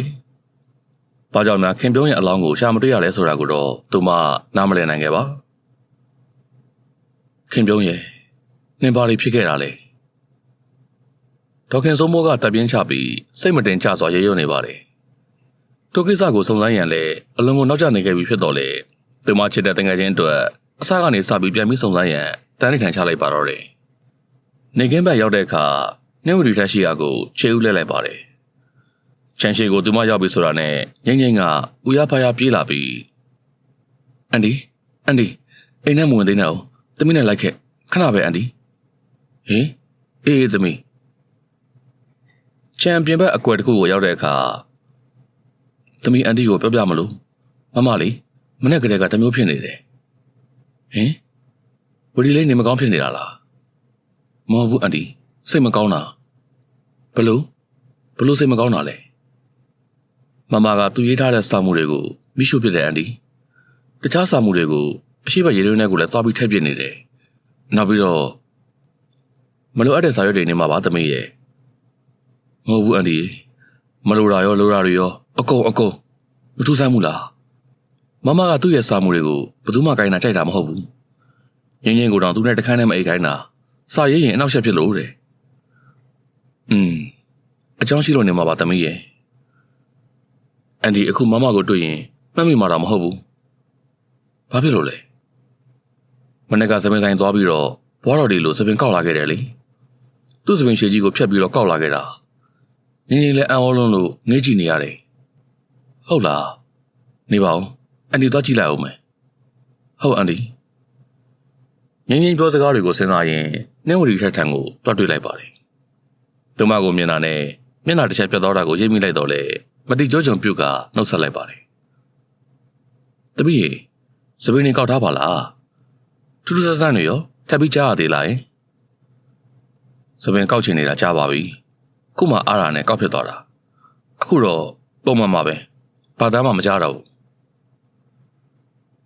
ဒေါခင်စိုးမိုးကနှင်းဝတီထက်ရဲ့စကားတွေကိုကြားရတဲ့အခါစိတ်ထဲမှာတမျိုးတစ်ပုံဖြစ်သွားရပါတယ်ရခိုင်ရများနဲ့မတူလူကြီးသူမကိုပြန်ပြေပုံကခပ်ပေါ့နိုင်လုံးနေပါတယ်သူမအတွေးလုံနေမိတယ်လို့တွေးရင်စိတ်ထဲကထုတ်လိုက်ပါတော့လေအခန်းထောက်ကငိမ့်ငိမ့်ကဘလို့လဲဆိုတဲ့အတိတ်ပဲနဲ့မင်းငေါ့ပြပါတယ် အော်ဒါနဲ့နေ့လေစားရောဘာစားပြီးပြီလဲသမီးမစားရသေးစားပြီးသွားပြီခုနကပဲစားပြီးပြီမင်းလုံးမပြီးသေးခင်သူမကအရင်ဖြေနေပါတယ်အခုခါမှာတော့ဘဝင်မကြတဲ့စိတ်ကပိုလာခဲ့ပါတယ်သူမကပဲဆက်ပြီးအန်တီဆိုးကိုမေးမလို့အန်တီဆိုးဒေါ်စုံမခင်ကပါဇက်လုံုံပြောပြီးစူးစမ်းစွာစိုက်ကြည့်လိုက်ပါတယ်နေဝရီထက်ကအန်တီဆိုပြီးတော့သာသုံးနှုံပြီးသူမရဲ့နာမည်ကိုတခါမှထဲမခေါ်ခဲ့ဘူးလို့တမျိုးလေးခံစားနေမိရပါတယ်မင်းလေသမီးကျော်နဲ့အဲ့လေကိုကျော်ဝင်းဆွေနဲ့ဆက်သွယ်ရသေးလားမေးမလို့အခုခါမှာတော့ဒေါ်စုံမခင်ကအလုံးကိုအံ့အားသင့်သွားခဲ့ပြီးသူမရဲ့အမူအရာကိုချက်ချင်းဆိုသလိုထိန်းချုပ်နိုင်ခဲ့ပါတယ်အဆက်အသွယ်မရှိတော့ပါဘူးဘာဖြစ်လို့လဲသမီးဘာဖြစ်လို့မေးတာလဲသူမရဲ့အဖြေကိုဘဝင်မကျစွာအကြည့်ပြင်းပြင်းနဲ့ကြည့်လာပြီးအန်ဒီဇိုးနဲ့ဆက်သွယ်ရှိတာသိပြီးသားပါဘာဖြစ်လို့ညာပြောရတာလဲကိုကျော်ဝင်းစင်နဲ့တွေ့ကျင်တယ်သူ့ကိုပြောပေးပါအန်ဒီတက်ကြီးအကြောင်းပြောပြချင်လို့ဆိုပြီးပြောရင်သူလာပါလိမ့်မယ်သူမတန်တော်ကြည့်ရင်တက်ကြီးအကြောင်းတက်ကြီးကဆုံးသွားတာကြာဟုတ်တယ်တက်ကြီးဆုံးသွားတာကြာပြီဒါပေမဲ့ငါကနှင်းတက်ကြီးပဲအရင်ဘဝကအကြောင်းတွေပြောပြရစေဆိုရယ်ငါနှင်းတက်ကြီးလေနှင်းတင်ငယ်ချင်းနှင်းသက်ကြီးပါဒေါ်စိုးမိုးခင်ထိတ်လန့်တကြားနဲ့ထိုင်ကောင်မှရုတ်တရက်ထပြီးအနောက်ကိုဆုတ်သွားခဲ့ပါတယ်သက်ကြီးတကယ်ပဲသက်ကြီးလားနေဝတီထက်ကလည်းထိုက်ရက်ကဒေါ်စိုးမိုးခင်နားကိုတုတ်ကတ်သွားပါတယ်သူမတုတ်ကတ်တဲ့နေတူဒေါ်စိုးမိုးခင်ကနောက်ကိုဆုတ်ပါတယ်ငါဒီမနက်ပဲအရင်ဘဝကအကြောင်းတွေကိုပြန်မှတ်မိလာတာကြော့ကိုငါတွေ့ကျင်တယ်ငါစီခေါ်လာပေးပါဆိုရနေမခေါ်ပေးရင်ဒီဘဝမှာလည်းငါတည်ရလိမ့်မယ်မလုပ်ပါနဲ့တက်ကြီးရဲ့ငါခေါ်ပေးပါမယ်သူမထိတ်လန့်စွာထော်ရင်ထဲကပြေးထွက်လာခဲ့တဲ့အခါငင်းငင်းကလည်းအတူလိုက်ပြီးပြေးထွက်လာခဲ့ပါတယ်အန်ဒီသမီးမပြောဘူးလားမမကတမျိုးဖြစ်နေပါလေလို့သမီးကြောက်လာပြီမမနာမမနေရတော့ဘူးအန်ဒီနဲ့လိုက်ပြရစီနော်အိုးဘယ်ဖြစ်မလဲသမီးရဲ့အခုတော့ဝရိနာမှာခဏလေးနေပါနော်အန်တီပြန်လာခဲ့မယ်မကြပါဘူးအဲ့ဒီကငိမ့်ငိမ့်ကငုံမက်မဲ့နဲ့ဟုတ်အန်တီမြန်ပြန်လာခဲ့နော်အေးပါသမီးရဲ့အော်တာနဲ့သမီးဝရီလေးရဲ့မေမေစီရောဖုန်းဆက်ထားပြီးပြီလားဆက်ပြီးပြီအန်တီမနေ့ပြန်ရောက်မယ်တဲ့ဖွားဖွားတို့ကရောဘယ်နေ့ပြန်လာမှာလဲအဲ့ဒါတော့မသိဘူးအန်တီသွားတော့ကတော့15ရက်လောက်ကြာမယ်လို့မှားသွားတယ်ဒါဆိုနောက်တစ်ပတ်လောက်မှပြန်ရောက်မှာပေါ့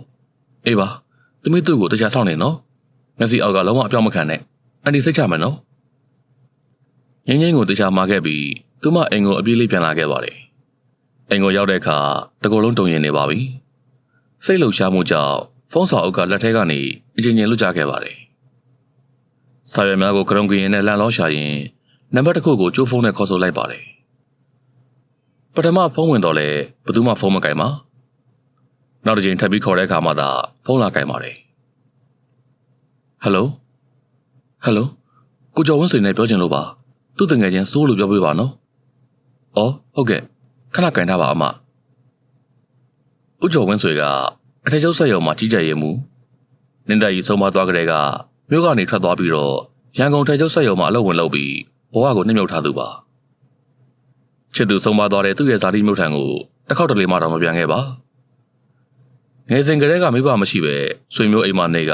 ချွတ်ချွတ်တက်တဲ့ကြောက်တက်ခဲ့ရပါတယ်သူ့ရဲ့အမျိုးတွေကိုအဝေးကနေ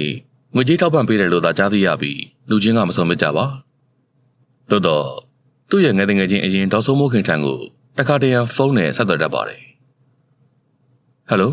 စိုးရီငါညမှပြန်ခေါ်လိုက်မယ်နော်ဂျာကြီးရှိနေလို့ဟေးခဏလေးပါကြော်ရေခဏလေးငါအခုဘာလို့ရမှမသိလို့တက်ကြီးလူဝင်စားပြီးနင့်ကိုရှာနေတယ်ဘာရဲ့တက်ကြီးလေသူ့အမနှက်ခတ်ဝေစီပြန်ဝင်စားတာအခုသူနင့်ကိုရှာနေတယ်လို့ကြားရတယ်ဟုတ်မှလည်းပြောပါဟာတကယ်ပါဟာငါနင့်ကိုလိန်ပြောဘူးလို့လားငါညမှပြန်ခေါ်မယ်ဆိုတက်ကြီးသိကြတယ်နော်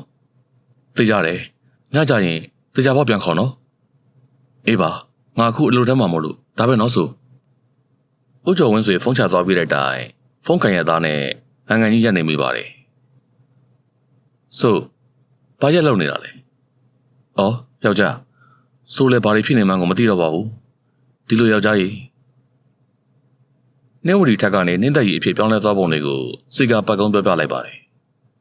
။ထူတော့ထူးဆန်းနေဆိုရင်လူဝင်စားတွေကိုယောက်ျားတွေလည်းတွေ့ဦးပါတယ်။ဒါပေမဲ့အတိတ်ဘဝကိုမှတ်မိတယ်ဆိုတာကစကားပြောတတ်စအရွယ်တွေရောက်ရင်ပြောပြရကြတာမျိုးတော့ကြုံမှုတယ်။အခုလိုအသက်20လောက်မှပြန်ပြီးမှတ်မိတယ်ဆိုတာကဟုတ်ပါမလား။ဖြစ်နိုင်ပါမလား။မသိကြဘူးဆိုရင်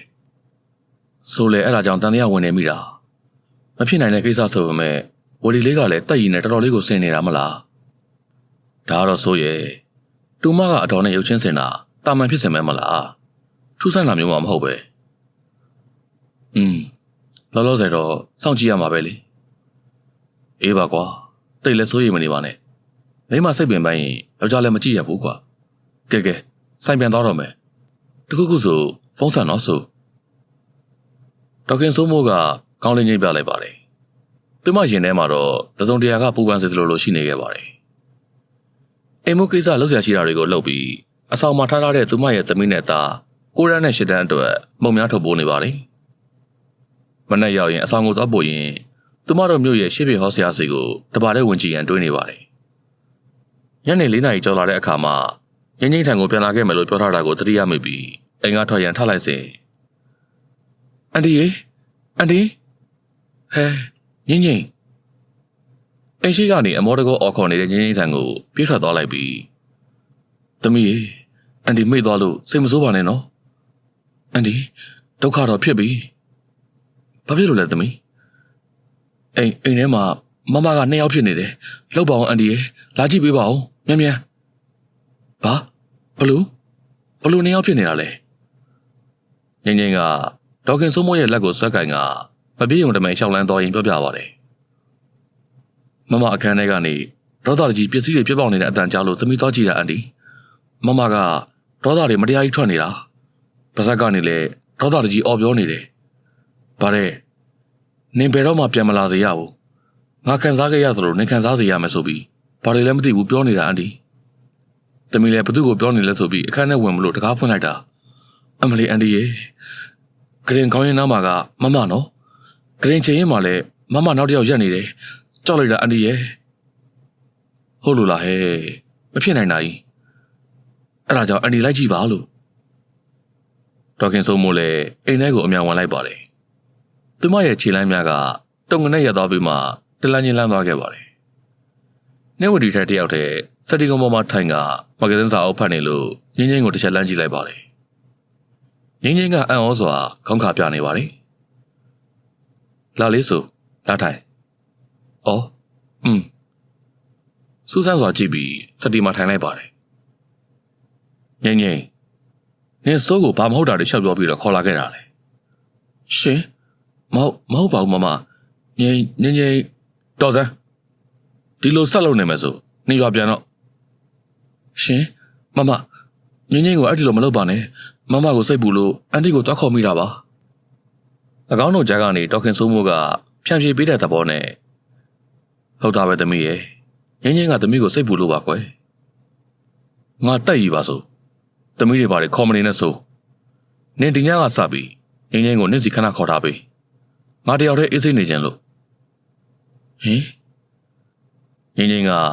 ဒေါခင်စိုးမိုးရဲ့မျက်နှာကိုကြည့်ကသဘောတူတဲ့အလားမျောလင့်စွာကြည့်နေပါတယ်ခေါ်ထားလို့ရပါတယ်ဒါပေမဲ့နင်တယောက်တည်းငါစိတ်ပူတဲ့တက်ကြီးမလိုပါဘူးဟာ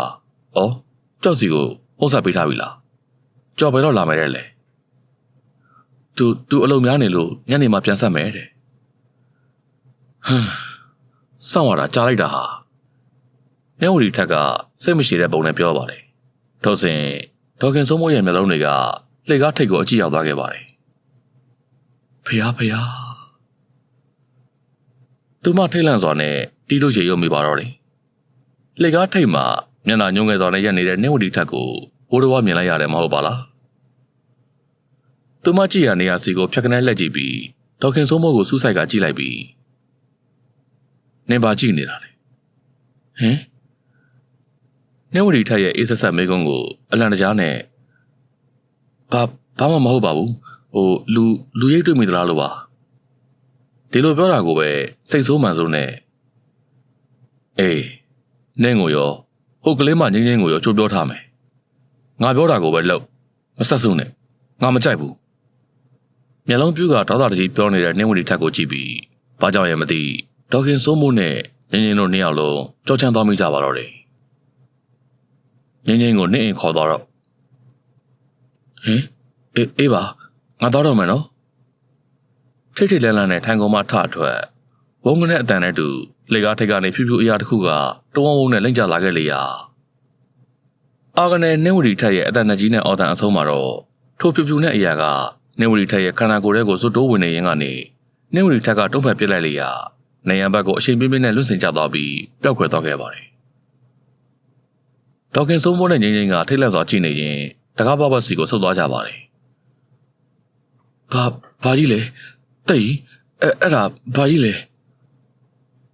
နင်တို့ထွက်သွားကြတခါမှကိုမတွေ့မမြင်ဘူးတဲ့နှဲဝရီထက်ရဲ့ရန်လိုတဲ့အပြုတ်မှုကိုအံ့အားသင်ကကြည့်ရင်နှစ်ယောက်လုံးအပြင်ကိုထွက်သွားလိုက်ကြပါတယ်သူမတို့နှစ်ယောက်ထွက်သွားပြီဆိုတာနဲ့အိမ်တကားကိုဘုံကနေစောင့်ပိတ်ပစ်လိုက်ပါတယ်သမီးအချင်းနဲ့မကောင်းဘူးဝဒီလေးစိတ်ပေါက်သွားပြီထင်တယ်သမီးကြောက်လိုက်တာအန်တီရဲ့ဟိုဖြူဖြူကြီးကလည်းဘာကြီးလဲမသိဘူးဟာအန်တီသိပြီဖြူဖြူကြီးကဟိုခင်ပြုံးဖြစ်မယ်ရှင်မမကိုလိုက်ချောင်းနေတဲ့တရဲမလားဟုတ်လိမ့်မယ်ဖြစ်ဖို့များတယ်ဒါဆိုဘယ်လိုလုပ်ကြမလဲအန်တီရဲ့လာသမီးဝရိမေမေမမခောက်ဝဲစီကိုအကြောင်းကြားရအောင်အိမ်ဖုန်းနံပါတ်ကိုသမီးသိတယ်မလားဟုတ်သိတယ်အန်တီဒေါခင်စိုးမိုးနဲ့ငင်းငင်းတို့အိမ်မက်စီကိုပြန်ပေးကြပါတယ်တိုက်ကြီးနှဲဝရီထိုက်တစ်ဖြစ်လဲဒေါခင်ပြုံးကအလွန်ကုန်ဒေါသထွက်ကအစ်ဆာမကြောတဲ့အတန်နဲ့ခေါ်နေပါတယ်သူမရဲ့ခေါ်တဲ့အဆုံးမှာအခန်းတောင်သားမှာနှဲဝရီထိုက်ရဲ့ဝိညာဉ်ကမျက်နှာညှိုးငယ်စွာနဲ့ထွက်ပေါ်လာခဲ့ပါတယ်နင့်ခန္ဓာကိုယ်ကိုငါပြန်မပေးဘူးလို့ပြောခဲ့ပြီဒါနင်ငါ့ကိုဂရုမစိုက်တာလားခန္ဓာကိုယ်ထဲကိုဝင်ဖို့ကြိုးစားရဲတယ်ပေါ့သူမရဲ့အတန်ကမိုးချင်းတန်အလားပါဝိညာဉ်ဖြူလေးမှာဝမ်းနဲ့ပူဆွေးစွာကြည့်ရင်အနေခင်ပြုံးရဲ့သမီးတောင်းပန်ပါတယ်သမီးကိုယ်ထဲကိုပြန်ဝင်ပေးရစေပြန်ဝင်ပြီးရင်အန်တီအတွက်အမှန်တိုင်းဖြစ်စေရပါမယ်အမှန်တရားဖြစ်စေရမယ်ငါမယုံဘူးအမှန်တရားတွေပါလေလည်းမလိုအပ်ဘူးငါမသေးသင့်မဲသိခဲ့ရတယ်အဲ့ဒါနင်တတ်လို့အန်တီကိုတတ်တာမဟုတ်ပါဘူးသမီးတော်စမ်းနှစ်ပေါင်း20ကျော်လုံးငါဘလောက်စောင့်ခဲ့ရလဲအခုငါစောင့်ခဲ့ရတဲ့အချိန်ကိုရောက်လာပြီကြော်ချစ်တဲ့နေ့ရဲ့ပုံစံနဲ့ငါဖြစ်လာခဲ့ပြီလေငါကထပ်ပြီးဆုံးလို့ဆရာလားအန်တီကသမီးရဲ့ခန္ဓာကိုယ်ထဲမှာဘလောက်ကြာနေနိုင်မှာမလို့လဲအန်တီနဲ့သမီးကဘဝချင်းချသွားပြီအန်တီအပိုင်ရမယ်ထင်နေတာလားနှဲဝရီထက်ရဲ့ပြောစကားတွေကဒေါခင်ပြောရင်ဒေါသကိုစွာပေးတယ်လို့ဖြစ်သွားခဲ့ပါပြီငါဖန်တီးရင်အပိုင်မရဘူးဆိုတာမရှိစေရဘူးနင်းသတိပေးလို့ကျေးဇူးပဲတိုက်ရင်ဒီခန္ဓာကိုယ်ကိုအပိုင်ရဖို့ဘယ်လိုလုပ်ရမလဲဆိုတဲ့နည်းလမ်းငါသိတယ်နင်းရဲ့ဝိညာဉ်သာပျောက်ကွယ်သွားမယ်ဆိုရင်နင်းခန္ဓာကိုယ်နဲ့ငါရဲ့ဝိညာဉ်ချိတ်ဆက်မိသွားပြီဆိုရင်ဘယ်သူပဲလာဖြတ်ဒီခန္ဓာကိုယ်ကိုငါအပိုင်ရပြီ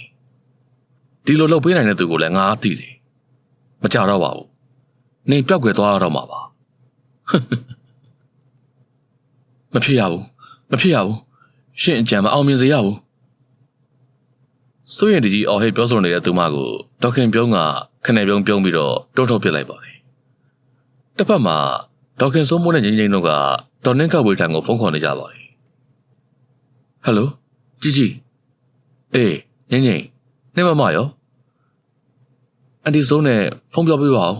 ဖုန်းပေးလိုက်ပြီနော်ကြီးဟင်ဘသူဟယ်လိုမခဝေညီမစိုးပါအော်စိုးမတွေ့တာကြပြီနော်နေကောင်းကြရဲ့လားမမကြီးအရေးကြီးလို့စိုးစားလိုက်တာမမဒီကိုအမြန်လာမှဖြစ်တော့မယ်ဝဒီလေးလေစိတ်ကပုံမှန်မဟုတ်ဘူးမမရဲ့ဟင်တမင်းလေးကဘာဖြစ်လို့လဲစိုးဝဒီလေးကဟိုတနေ့ကပြောတယ်ခင်ပြောင်းကသူ့ကိုလိုက်ချောင်းနေတယ်တဲ့ခင်ပြောင်းကပျောက်သွားတာမဟုတ်ဘူးလားဝဒီကတော့သူ့ကိုလာချောင်းနေတယ်ဆိုပြီးပြောတာပဲမမခတ်ဝေအခုဝဒီလေးရဲ့စိတ်ကပုံမှန်မဟုတ်ဘူးခင်ပြောင်းချောက်တာခံရပြီး ဆေးရောခိုင်မှရသွားပြီလားမသိပါဘူးမမရေဒီလိုပြောလို့တော့စိတ်မဆိုးပါနဲ့အချင်းတွေကပိုဆိုးနေလို့ပါဖေကြီးငါရင်နေတုံလိုက်တာဟဲ့ငါဒီညပဲကလောကိုထွက်လာခဲ့မယ်နော်မြင်သာလာခဲ့ပါမမရေဆိုလဲအစကမယုံပါဘူးခုနကခင်ပြုံးကိုတွေ့လိုက်တယ်ခင်ပြုံးကဝီဒီလေးပုံစံဟန်ဆောင်ဖန်တီးထားတယ်လေဆိုးမျက်စိနဲ့တခြားတွေ့တာငင်းရောတွေ့တယ်မမရေအေးငါခုပဲပြင်ဆင်ပြီးတော့ထွက်လာခဲ့မယ်သမီးလေးကိုတခြားစောင့်ကြည့်ထားပြီနော်စိတ်ချပါမမခတ်ဝေရောက်မှပဲအသေးစိတ်ပြောပြရမယ်နော်ဒါပဲနော်မမဖုန်းချပြီးစစ်တထင်းနဲ့ညဝရီတက်ရှိရာအိမ်ဘက်ကိုလိုက်မြော်ကြည့်လိုက်ပါတယ်အန်ဒီမမကိုဘယ်လိုလုပ်မလဲညရောက်မှတိတိကလေးသွားကြည့်ကြမယ်လေအခုအန်ဒီသွားစရာရှိတယ်သမီးကအိမ်ဆောင်ရင်နဲ့ဝရီကိုနားဆွင့်တာအကြောင်းတစ်ခုခုပေါ်လာရင်ဒီဖုန်းနံပါတ်ကိုဆက်လိုက်အန်ဒီဆိုင်ဖုန်းနံပါတ်အန်ဒီယောက်ျားကင်လိုက်မယ်ဝရီစီကိုတယောက်တည်းမသွားနဲ့နော်အန်ဒီပြန်လာတာစောင့်ဟုတ်ကဲ့အန်ဒီပဲသွားမှလဲရှေ့ပြဟောဆရာစီကိုသွားမလို့အစာကမနှက်မှတောင်းမဲ့ပေါ့အခုတော့မဖြစ်တော့ဘူးသူကဗေဒင်ဆရာလားအန်ဒီဘယ်လိုပြောရမလဲလူတစ်ယောက်ရဲ့ကံကြမ္မာကိုဟောပေးတာပြောကတွေလက်ခုတယ်နောက်ကျနေပြီသမီးအန်ဒီအမြန်သွားလိုက်မယ်ဟုတ်ကဲ့ဒေါခင်စိုးမိုးကစိတ်ပူပန်စွာနဲ့အိမ်ကနေခက်တော့ထွက်လာခဲ့ပါတယ်လမ်းတောင်မှာရထားတဲ့တက်စီကိုငားကထိုးဆရာအိမ်ကိုမောင်းနှင်ခိုင်းလိုက်ပါတယ်ထိုအိမ်ကိုရောက်တဲ့အခါလာရောက်တော့ချက်သူ3-4ယောက်ရှိနေလို့ထိုင်ဆောင်နေရပါသေးတယ်သူမအလဲရောက်တော့အမြန်ဝင်သွားပြီးဆရာကိုညီပါအောင်ဆရာရဲ့ကြုံနေရတဲ့အခက်အခဲတွေကိုပြောပြလိုက်ပါတယ်ကျွန်တော်လိုက်ကြည့်မယ်လေမဆိုးဒါပေမဲ့အခုကဧည့်သည်တွေရှိနေသေးတယ်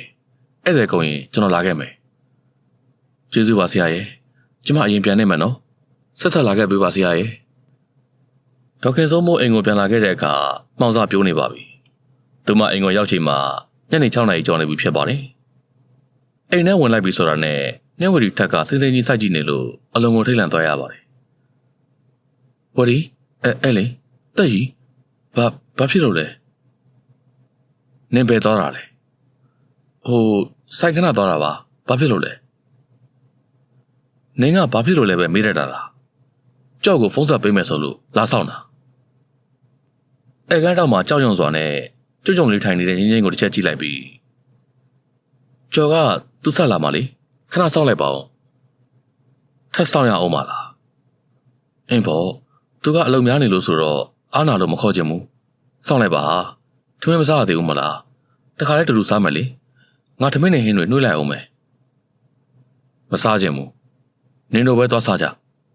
ငါဒီမှာထိုင်ဆောင်နေမယ်ဒေါခင်စိုးမိုးနဲ့ရင်းရင်းကမိဘကန်ထဲကိုဝင်သွားကြပြီအန်ဒီသမီးမမရှိမှလှုပ်တော့မလှုပ်ရဲဘူးအန်ဒီမမြန်ပြန်လာပါစေလို့ဆူတောင်းနေရတာမကြောက်ပါနဲ့သမီးရဲ့လာထမင်းစားရအောင်သမီးတို့ပဲလားအန်ဒီဦးလေးရောဦးလေးက8 နာရီကျော်မှဆိုင်ပိတ်တာပြန်လာရင်စားလိုက်မယ်ကဲပိုက်ရင်ဖြစ်ထားလိုက်အောင်ခဏနေဘာတွေဖြစ်လာမလဲဆိုတာမသိနိုင်သေးဘူးဘာဖြစ်မှလဲအန်ဒီသိကျင်စိမ့်နဲ့ရင်းရင်းကမေးပါတယ်ခဏနေတော့သိရမှာပေါ့သမီးရဲ့တိတ်ဆိတ်သွားပြီးထမင်းကိုသာစားနေကြပါတော့လေစိတ်ထဲကတော့နှင်းဝတီတက်စီကိုသာအတွေးရောက်နေကြပါတယ်ထိုစဉ်မှာပဲအဲကန်းထဲကဖုန်းကအတန်မီလာခဲ့ပါတယ်ကြော်လိုက်ရင်ကြော်ဖုန်းလာပြီဆိုတာနဲ့အပြေးလေးကင်လိုက်တဲ့နှင်းဝတီထက်ကိုစူးစမ်းကကြည့်ရင်ထမင်းပကံတွေကိုဒီတိုင်းထားပစ်ခဲ့ပါတယ်အဲကန်းစီကိုမရောက်မလဲဝင်လာကြကမနီမိုးဝေးမှာထိုင်လိုက်ကြပါတယ်တက်ကြီးဦးကျော်ဝင်းဆွေကနှင်းဝတီထက်ရဲ့အတန်ကိုကြားလိုက်တာနဲ့ရှင်ထဲမှာနာနာချင်းချင်းခံစားရမှုနဲ့အတူအတန်များတုံရင်လာပါတော့တယ်ကျော်တက်ကြီးစီပြန်ခဲ့ပါကျော်ရဲ့တက်ကြီးလေကျော်ကိုအရင်သတိရတာပဲနှင်းဝတီထက်ရဲ့ငိုတန်ကြားလိုက်ပြီဆိုတာနဲ့ဦးကျော်ဝင်းဆွေရဲ့မျက်ဝန်းထဲမှာမျက်ရည်စတွေကစီးကျလာခဲ့ရပါပြီတက်ကြီးတကယ်ပဲတက်ကြီးပါနော်ဟုတ်ပါတယ်ကျော်ရဲ့တက်ကြီးအစ်စ်ပါမမခတ်ဝေးစီမှာတက်ကြီးလူပြန်ဝင်စားခဲ့တာပါကျော်ရဲ့အတိတ်ဘဝကိုအခုမှပြန်မှတ်မိခဲ့ရတယ်မငိုပါနဲ့တက်ကြီးရဲ့ကျော်ပြန်လာခဲ့ပါမယ်တကယ်လားကျော်တကယ်ပေါ့ဒါပေမဲ့အခုတော့မဟုတ်ဘူးအစကဝမ်းသာသွားတော့လေမျက်နှာကညှိုးနှမ်းသွားကအခုပြန်လာခဲ့ပါလားယင် တက်ရီကိုမချစ်တော့လို့လားဟောဘူးတက်ရီကြော်လို့ကိုခွင့်တောင်းရအောင်မလေတပတ်လောက်တော့စောင့်မှတက်ရီရဲ့နော်ဟင်းအဲ့ဒီလိုမစောင့်နေတော့ဘူးကျော်ကအခုဘယ်မှာမို့လို့လဲရန်ကုန်ရွှေပြည်သာကအထက်ကျုပ်ဆက်ရုံမှာတက်ရီရဲ့အဝေးကြီးပဲအခုကအလုပ်ထဲကဖုန်းလာရင်ဟုတ်တယ်နောက်ကြော့ကိုလွှမ်းရင်ဆက်ပေါ့နော်တက်ရီပြောစရာရှိထိုစင်မှာပဲဖုန်းလိုင်းကကျသွားခဲ့ပါတယ်ကျော်နေဝရီထက်ကကျဲလောင်းစွာအော်ရင်ဖုန်းကိုလှုပ်ခါပြစ်ပါတယ်ပြီးတော့ဒေါသတကြီးနဲ့ငင်းငင်းထန်ကိုလှည့်ကကျော်ကိုဖုန်းပြန်ခေါ်ပေးစမ်းကြောက်မဖွယ်ရအတန်နဲ့တူသူမရဲ့မျက်လုံးတငယ်အိမ်ကမဲနက်ကကြီးမားလာပါတယ်ဒေါခင်စိုးမိုးနဲ့ငင်းငင်းတို့လည်းထိုဖြစ်ကိုကြည့်ပြီးကြောက်ရွံ့တုန်လှုပ်သွားခဲ့ကြပါတယ်ငါပြောနေတယ်လေဖုန်းပြန်ခေါ်ပေးလို့မကြောက်ဘူးလားမမဖုန်းကအဲ့ဒီမှာပေါ်နေတဲ့နံပါတ်ကိုပြန်ခေါ်လိုက်ရုံပဲလေငင်းငင်းပြောတဲ့အတိုင်းကျိုးဖုန်းမှာပေါ်နေတဲ့နံပါတ်ကိုကြည့်ပြီးဆက်နေပါတယ်သမီးဝရီကိုကြည့်ရတာဖုန်းမဆက်ဘူးသလိုပဲဖုန်းပြန်မခေါ်တတ်ဘူးတွေ့လားမမဘာတွေဖြစ်နေတာလဲမသိဘူးထူဆန်းလိုက်တာကျော်ဟယ်လိုစိတ်ဆိုးမှန်ဆုံးနဲ့ဖုန်းကိုပြစ်ပေါက်လိုက်ပါတယ်ဒေါခင်စိုးမိုးကအံ့ဩစွာကြည့်ရင်တစုံတရာကိုတေချာခြင်းနဲ့အလားနှင်းဝရီထက်သူမရဲ့နာမည်ကိုခေါ်လိုက်ပါတော့လေလက်မကြည့်ပဲဖုန်းကိုသာပြကောက်ကိုင်းနေပါတယ်အဲ့ဒီနောက်တစ်ဖန်တက်ရီသူမလက်မကြည့်ပါဒေါခင်စိုးမိုးရဲ့မျက်နှာပေါ်မှာစိုးရင်စိတ်တွေကတဖြည်းဖြည်းနဲ့ကြီးစိုးလာခဲ့ပါပြီဆုံးဖြတ်ချက်တစ်ခုကိုပိုင်နိုင်စွာချပြီးတဲ့အလားနာမည်တစ်ခုကိုကြည်ကြဲလေးခေါ်လိုက်ပါတယ်ခင်ပြုံးဘာလဲကြောက်ကိုဖုန်းပြန်ခေါ်ပေးဒေါခင်စိုးမိုးထိတ်လန့်စွာနဲ့ထိုနေရာကနေပြေးထွက်လာခဲ့ပါတော့တယ်သူမပြေးရနောက်ကိုငင်းငင်းကလည်းလိုက်ပြေးပါတယ်သူမတို့သိရှိသွားတာကိုသိဟန်မတူပဲဖုန်းကိုသာမဲနေပါတယ်အန်ဒီမမကဘာဖြစ်လို့ခင်ပြုံးလို့ခေါ်တာထူရတာလဲသမီးခင်ပြုံးသူ့စီဝင်ပူးနေတာအဲ့ဒါကြောင့်ဒီလိုဖြစ်တာစပင်ကောက်ပြစ်လိုက်တာတွေအမူအရာတွေပါပြောင်းနေပါတယ်လို့အဲ့ဒါကြောင့်အိမ်ပြင်ဘက်မှာတုံရင်ကပြောပြနေပါတယ်မဆိုးနဲ့ကလေးမဒီမှာပဲနေရှင်ဆရာကုညီပါအောင်ဆရာရဲ့ရှေ့ပြေဟောဆရာတင်မော်ကအိမ်ထဲကိုဝင်လိုက်ပြီးနှင်းဝရီထက်ကိုစူးစိုက်ကြည့်လိုက်ပါတယ်ညီဘသူလဲတငယ်မနင်းကဘာဝင်ရှုပ်တာလဲငါဘသူဖြစ်ငါကိစ္စမှာဝင်ရှုပ်ရင်အသေးဆုံးနဲ့သိစေရမယ်နင်းလည်းခုချက်ချင်းထွက်သွားငါဆရာကိုအာခံရတယ်လားတဝက်တလန်ဆိုင်းရသေးတာပေါ့လာစမ်းဆရာတင်မော်ကလွယ်ရီထဲကအင်းချံများကိုထုတ်ကပါဇက်ကမန်းမုတ်ပြီးနှင်းဝရီထက်စီကိုပြတ်ပေါက်လိုက်ပါတယ်အာကနေအော်ဒန်နကြီးကကျဲလောင်စွာထွက်ပေါ်လာခဲ့ပြီးသူမရဲ့မျက်နှာကတွေးတစက်မှမရှိဖြူဖတ်သွားပါတယ်မျက်နှာဆန်ကထင်းနေအောင်ပေါ်ထွက်လာကအဲကန်းထဲကဇဝဲကိုအပေါ်ကိုမြောက်ပြီးဆရာတင်မော့ထံကိုပစ်ထည့်လိုက်ပါတော့တယ်နင်းကိုအရင်တတ်မယ်သူမရဲ့ခန္ဓာကိုယ်ကလည်းလေပေါ်ကိုဝတ်တက်သွားကလေပေါ်မှာပြန်ရင်းနဲ့ဆရာတင်မော့ထံကိုရောက်ရှိလာခဲ့ပါတော့တယ်ဆရာတင်မော့ကဇဝဲကုံအကျိုးတွေကိုရှောင်ရင်းလွယ်ရီထဲကအင်းဆွဲထားတဲ့စာရွက်ကိုထုတ်လိုက်ပြီးခင်ပြုံးဝင်ဘူးကတ်နေတဲ့နှင်းဝရီထိုက်ရဲ့ခန္ဓာကိုယ်ပေါ်ကိုကပ်ပြစ်လိုက်ပါတယ်အဲ့ဒီလိုကပ်လိုက်ပြီးဆိုတာနဲ့တပြိုင်နက်နှင်းဝရီထက်ကလွင့်သွားပြီးတော့နေရနဲ့ရိုက်မိကအောက်ကိုပြုတ်ကျသွားခဲ့ပါတယ်ငါနှင်းကိုတတ်မယ်ဒေါသတကြီးအော်ဒန်နကြီးနဲ့အော်ကမိန်မောသွားခဲ့ပါတော့တယ်သူမထံကိုဆရာတင်မော်နဲ့ဒေါခင်စိုးမိုးတို့ကတဖြည်းဖြည်းတိုးကပ်ကကြည့်ပြီးဆရာခင်ပြုံးထွက်သွားပြီလားဆရာထွက်သွားပါပြီမစိုးရင်ရတော့ပါဘူးထူပေးလိုက်ကြပါဦးဟုတ်ကဲ့ဆရာနှင်းဝရီထက်ကိုငင်းငင်းနဲ့အတူထူပေးလိုက်ရင်သမီးဝရီသမီးမမလှုပ်နှိုးပြီးခေါ်တဲ့အခါနှင်းဝရီထက်တတိပြန်ရလာပါတယ်သမီးတကူလုံးနားနေတဲ့အန်တီသမီးဘာဖြစ်သွားတာလဲဝရီလေးပြန်ကောင်းသွားပြီကျေးဇူးတင်လိုက်တာဆရာရဲ့မမအရင်တိုင်းပြန်ဖြစ်သွားပြီပြောလိုက်တာမမရဲ့ကဲထူပေးပြီးတော့ခေါ်လာခဲ့မှာဆိုသူ့စီကိုနောက်ထပ်မပူးကတ်နိုင်အောင်ဆရာစီရင်လုပ်ပေးမယ်ဟုတ်ကဲ့ပါဆရာ ဆရာတင်မော်ကထိုင်ကုန်စီကိုရှောက်လန်းသွားကထိုင်ဆောင်နေပါတယ်ဒေါက်ခင်စိုးမိုးကဝမ်းသာစွာနဲ့နှင်းဝတီထက်ကိုထူပေးကထရက်စေလိုက်ပါတယ်ငင်းငင်းကတော့နှင်းဝတီထက်မှာပေကြံနေတဲ့ဖုန်တွေကိုခါပေးနေရငင်းငင်းမမကိုပေါ်မှာဘာသာရကြီးလေဖိလိုက်စမ်းပါဟဲ့ဟုတ်မမငင်းငင်းကအင်းစာရွက်ကိုဆွဲဖက်ပစ်လိုက်ပြီးမမကိုတရေဘူးနေလို့ဆရာကထုတ်ပေးတာလေမမဒီစာရွက်ကပ်ပြီးတော့ထုတ်ပေးရတာ။အော်ဟဲ့စာရွက်ကိုဘာဖြစ်လို့ခွာလိုက်တာလဲ။ဒေါက်ခင်စိုးမိုးကအလန့်တရားပြောတဲ့အခါငင်းငင်းကလန့်သွားပြီးနှင်းဝတီထက်ထန်ကိုပြန်ကပ်ပေးရန်ရွယ်လိုက်စဉ်နှင်းဝတီထက်ကလက်နဲ့ပုတ်ချလိုက်ပြီးဒါတွေမလို့ပါဘူး။သမီးအခုကောင်းနေပြီပဲ။အဲ့ဒီလိုပြောတဲ့အခါစိတ်ချသွားပြီးမကတ်တော့ပဲဆရာတင်မော့ထံကိုတွက်ခေါ်သွားပါတော့တယ်။ဆရာတင်မော့ရဲ့နှဘေးမှာထိုင်လိုက်ကဆရာသမီးကိုဒေါက်ခင်ပြောင်းထပ်မပူးနိုင်အောင်ကူညီပေးပါဆရာသမီးအရန်ကြောက်လို့ပါဆရာတင်မော်ကခေါင်းညိတ်ရင်အစီရင်လုပ်ပေးမှသမီးစိတ်မပူနဲ့ဒီမှာအဆောင်လက်ဖွဲ့ဒီလက်ဖွဲ့ကျိုးကိုသမီးလည်းပဲမှာဆွဲထားဘာအကြောင်းနဲ့မှအဖြုံးမိစေနဲ့အခုသမီးကိုရင်မန်းတိုက်မယ်အဲ့ဒီလိုဆိုပြီးရင်မန်းပလင်းကိုဖွင့်နေစဉ်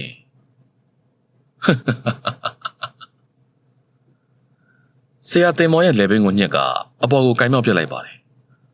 သို့တော်ဆရာတင်မော်ကခန္ဓာကိုယ်မှာအင်းတွေကိုစုပ်ထိုးထားလို့ဒေါက်ခင်ပြောင်းရဲ့လက်တွေပြီးကျွမ်းလောင်ထားတဲ့ကဲ့သို့လောင်ကျွမ်းတန်ရာရရှိသွားပြီးပြန်လွတ်ချလိုက်ရပါတယ်။မိတ်ဆာမနင်ကညံများတယ်လား။ငါဆရာအစွမ်းကိုကြည်ထားစမ်း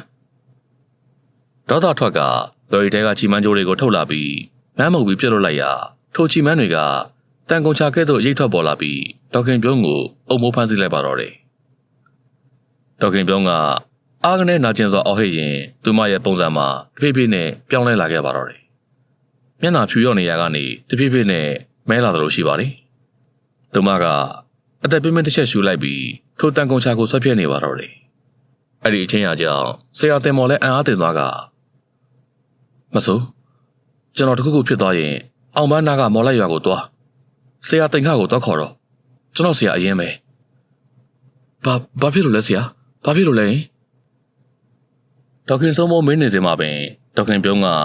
တန်ကုန်ချအရိတ်ကိုဖျက်ဆီးပစ်လိုက်နိုင်ခဲ့ပါပြီငါ့ကိုပေါ်သေးသေးမထင်နဲ့ဆရာဆိုတဲ့အကောင်နင်းရဲ့ပညာလောက်နဲ့ငါ့ကိုအားခံခြင်းနဲ့လားဒီနေ့နင်သိနေစေပြီဒေါက်ခင်စိုးမိုးနဲ့ငိမ့်ငိမ့်ကကြောက်လန့်ကြအော်ဟစ်ပြီးထပ်ပြေးကြပါတယ်ဆရာတင်မော်ကတစ်သားနဲ့ထွင်းထားတဲ့ဓမြောင်အတူလေးကိုဆွဲထုတ်ယူလိုက်ပြီးကာရာမန်းမော့လိုက်ပါတယ်အဲ့ဒီနောက်မှာတော့အနည်းကိုတုတ်ကတ်လာခဲ့တဲ့ဒေါက်ခင်ပြုံးရဲ့ရင်ဝါတဲ့တဲ့ကိုထိုးဆိုင်ပစ်လိုက်ပြီးဆိုတာနဲ့နာကျင်မှုကြောင့်အော်ဟစ်လာပြီးဆရာတင်မော့ကိုကိုင်းမော့ပစ်လိုက်ပါတော့တယ်နင့်ခန္ဓာကိုယ်ပေါ်ကအင်းတွေလေဒီတစ်ခါမကဲနိုင်တော့ဘူးငါဘလောက်အစွမ်းကြီးလဲဆိုတာတွေ့စေရမယ်နေလိုဆရာတယောက်ကိုတတ်နိုင်ပြီးငါအစွမ်းတွေကပိုပြီးကြီးလာတော့မှာဒေါက်ခင်စိုးမိုးကတုံးလောက်ကကြည့်ရင်ငင်းငင်းခုနကစာရွက်မြန်မြန်ကတ်လိုက်အဲ့ဒီလိုပြောတဲ့အခါငင်းငင်းကစာရွက်ကိုကင်ပြီးနှင်းဝတီထက်နားကိုကတ်လာစင်မှာပဲလက်ဟန်နဲ့တွန်းဖယ်လိုက်ရုံနဲ့ငင်းငင်းကအဝေးကိုလွတ်ဆင်ချသွားခဲ့ပါတော့တယ်နင်းကတက်ရီဘက်ကိုပါပြီးတော့ငါ့ကိုပါပျောက်ကွယ်သွားစေချင်တယ်ပေါ့လေနင်းကိုပါငါတတ်မှာခင်စိုးမိုးဒေါက်ခင်ပြုံးကအဲ့ဒီလိုပြောပြီးဆရာတင်မော်ရဲ့ဇက်ကိုချိုးပစ်လိုက်ပါတော့တယ်ကျုပ်ကနေအတန်နဲ့တူဇက်ကျိုးကဆရာတင်မော်တရားထိုနေရာမှာပင်တည်ဆုံးသွားခဲ့ရပါတော့တယ်အားကိုးစရာဆရာတင်မော်မရှိတော့တဲ့အခါဒေါက်ခင်စိုးမိုးနဲ့ငင်းငင်းတို့ပြေးစရာမြေမရှိတော့တဲ့ကဲ့သို့အလွန်ကိုကြောက်ရွံ့တုန်လှုပ်နေကြပါတော့တယ်ဒေါက်ခင်ပြုံးကဆရာတင်မော်ရဲ့အင်းတွေကိုထိသွားရလို့သူမရဲ့ပုံသဏ္ဍာန်မှာအတော်ကိုကြောက်စရာကောင်းနေပါပြီရင်ဝမှာစိုက်နေတဲ့တစ်သားတစ်မြောင်ကိုဆွကနေဆွဲနှုတ်ပြလိုက်ပါတယ်အဲ့ဒီနောက်မှာတော့ဝါစားတော့မဲ့တိုင်းကြီးကဒေါက်ခင်စိုးမိုးထံကိုရှောက်လန်းလာခဲ့ပါတော့တယ်ခင်ပြုံးရဲ့တကယ်ချင်းငါနဲ့အပေါ်မှာဘာမှလုပ်မိလို့လဲငါ့ကိုတော့မတတ်ပါနဲ့နော်ခင်ပြုံး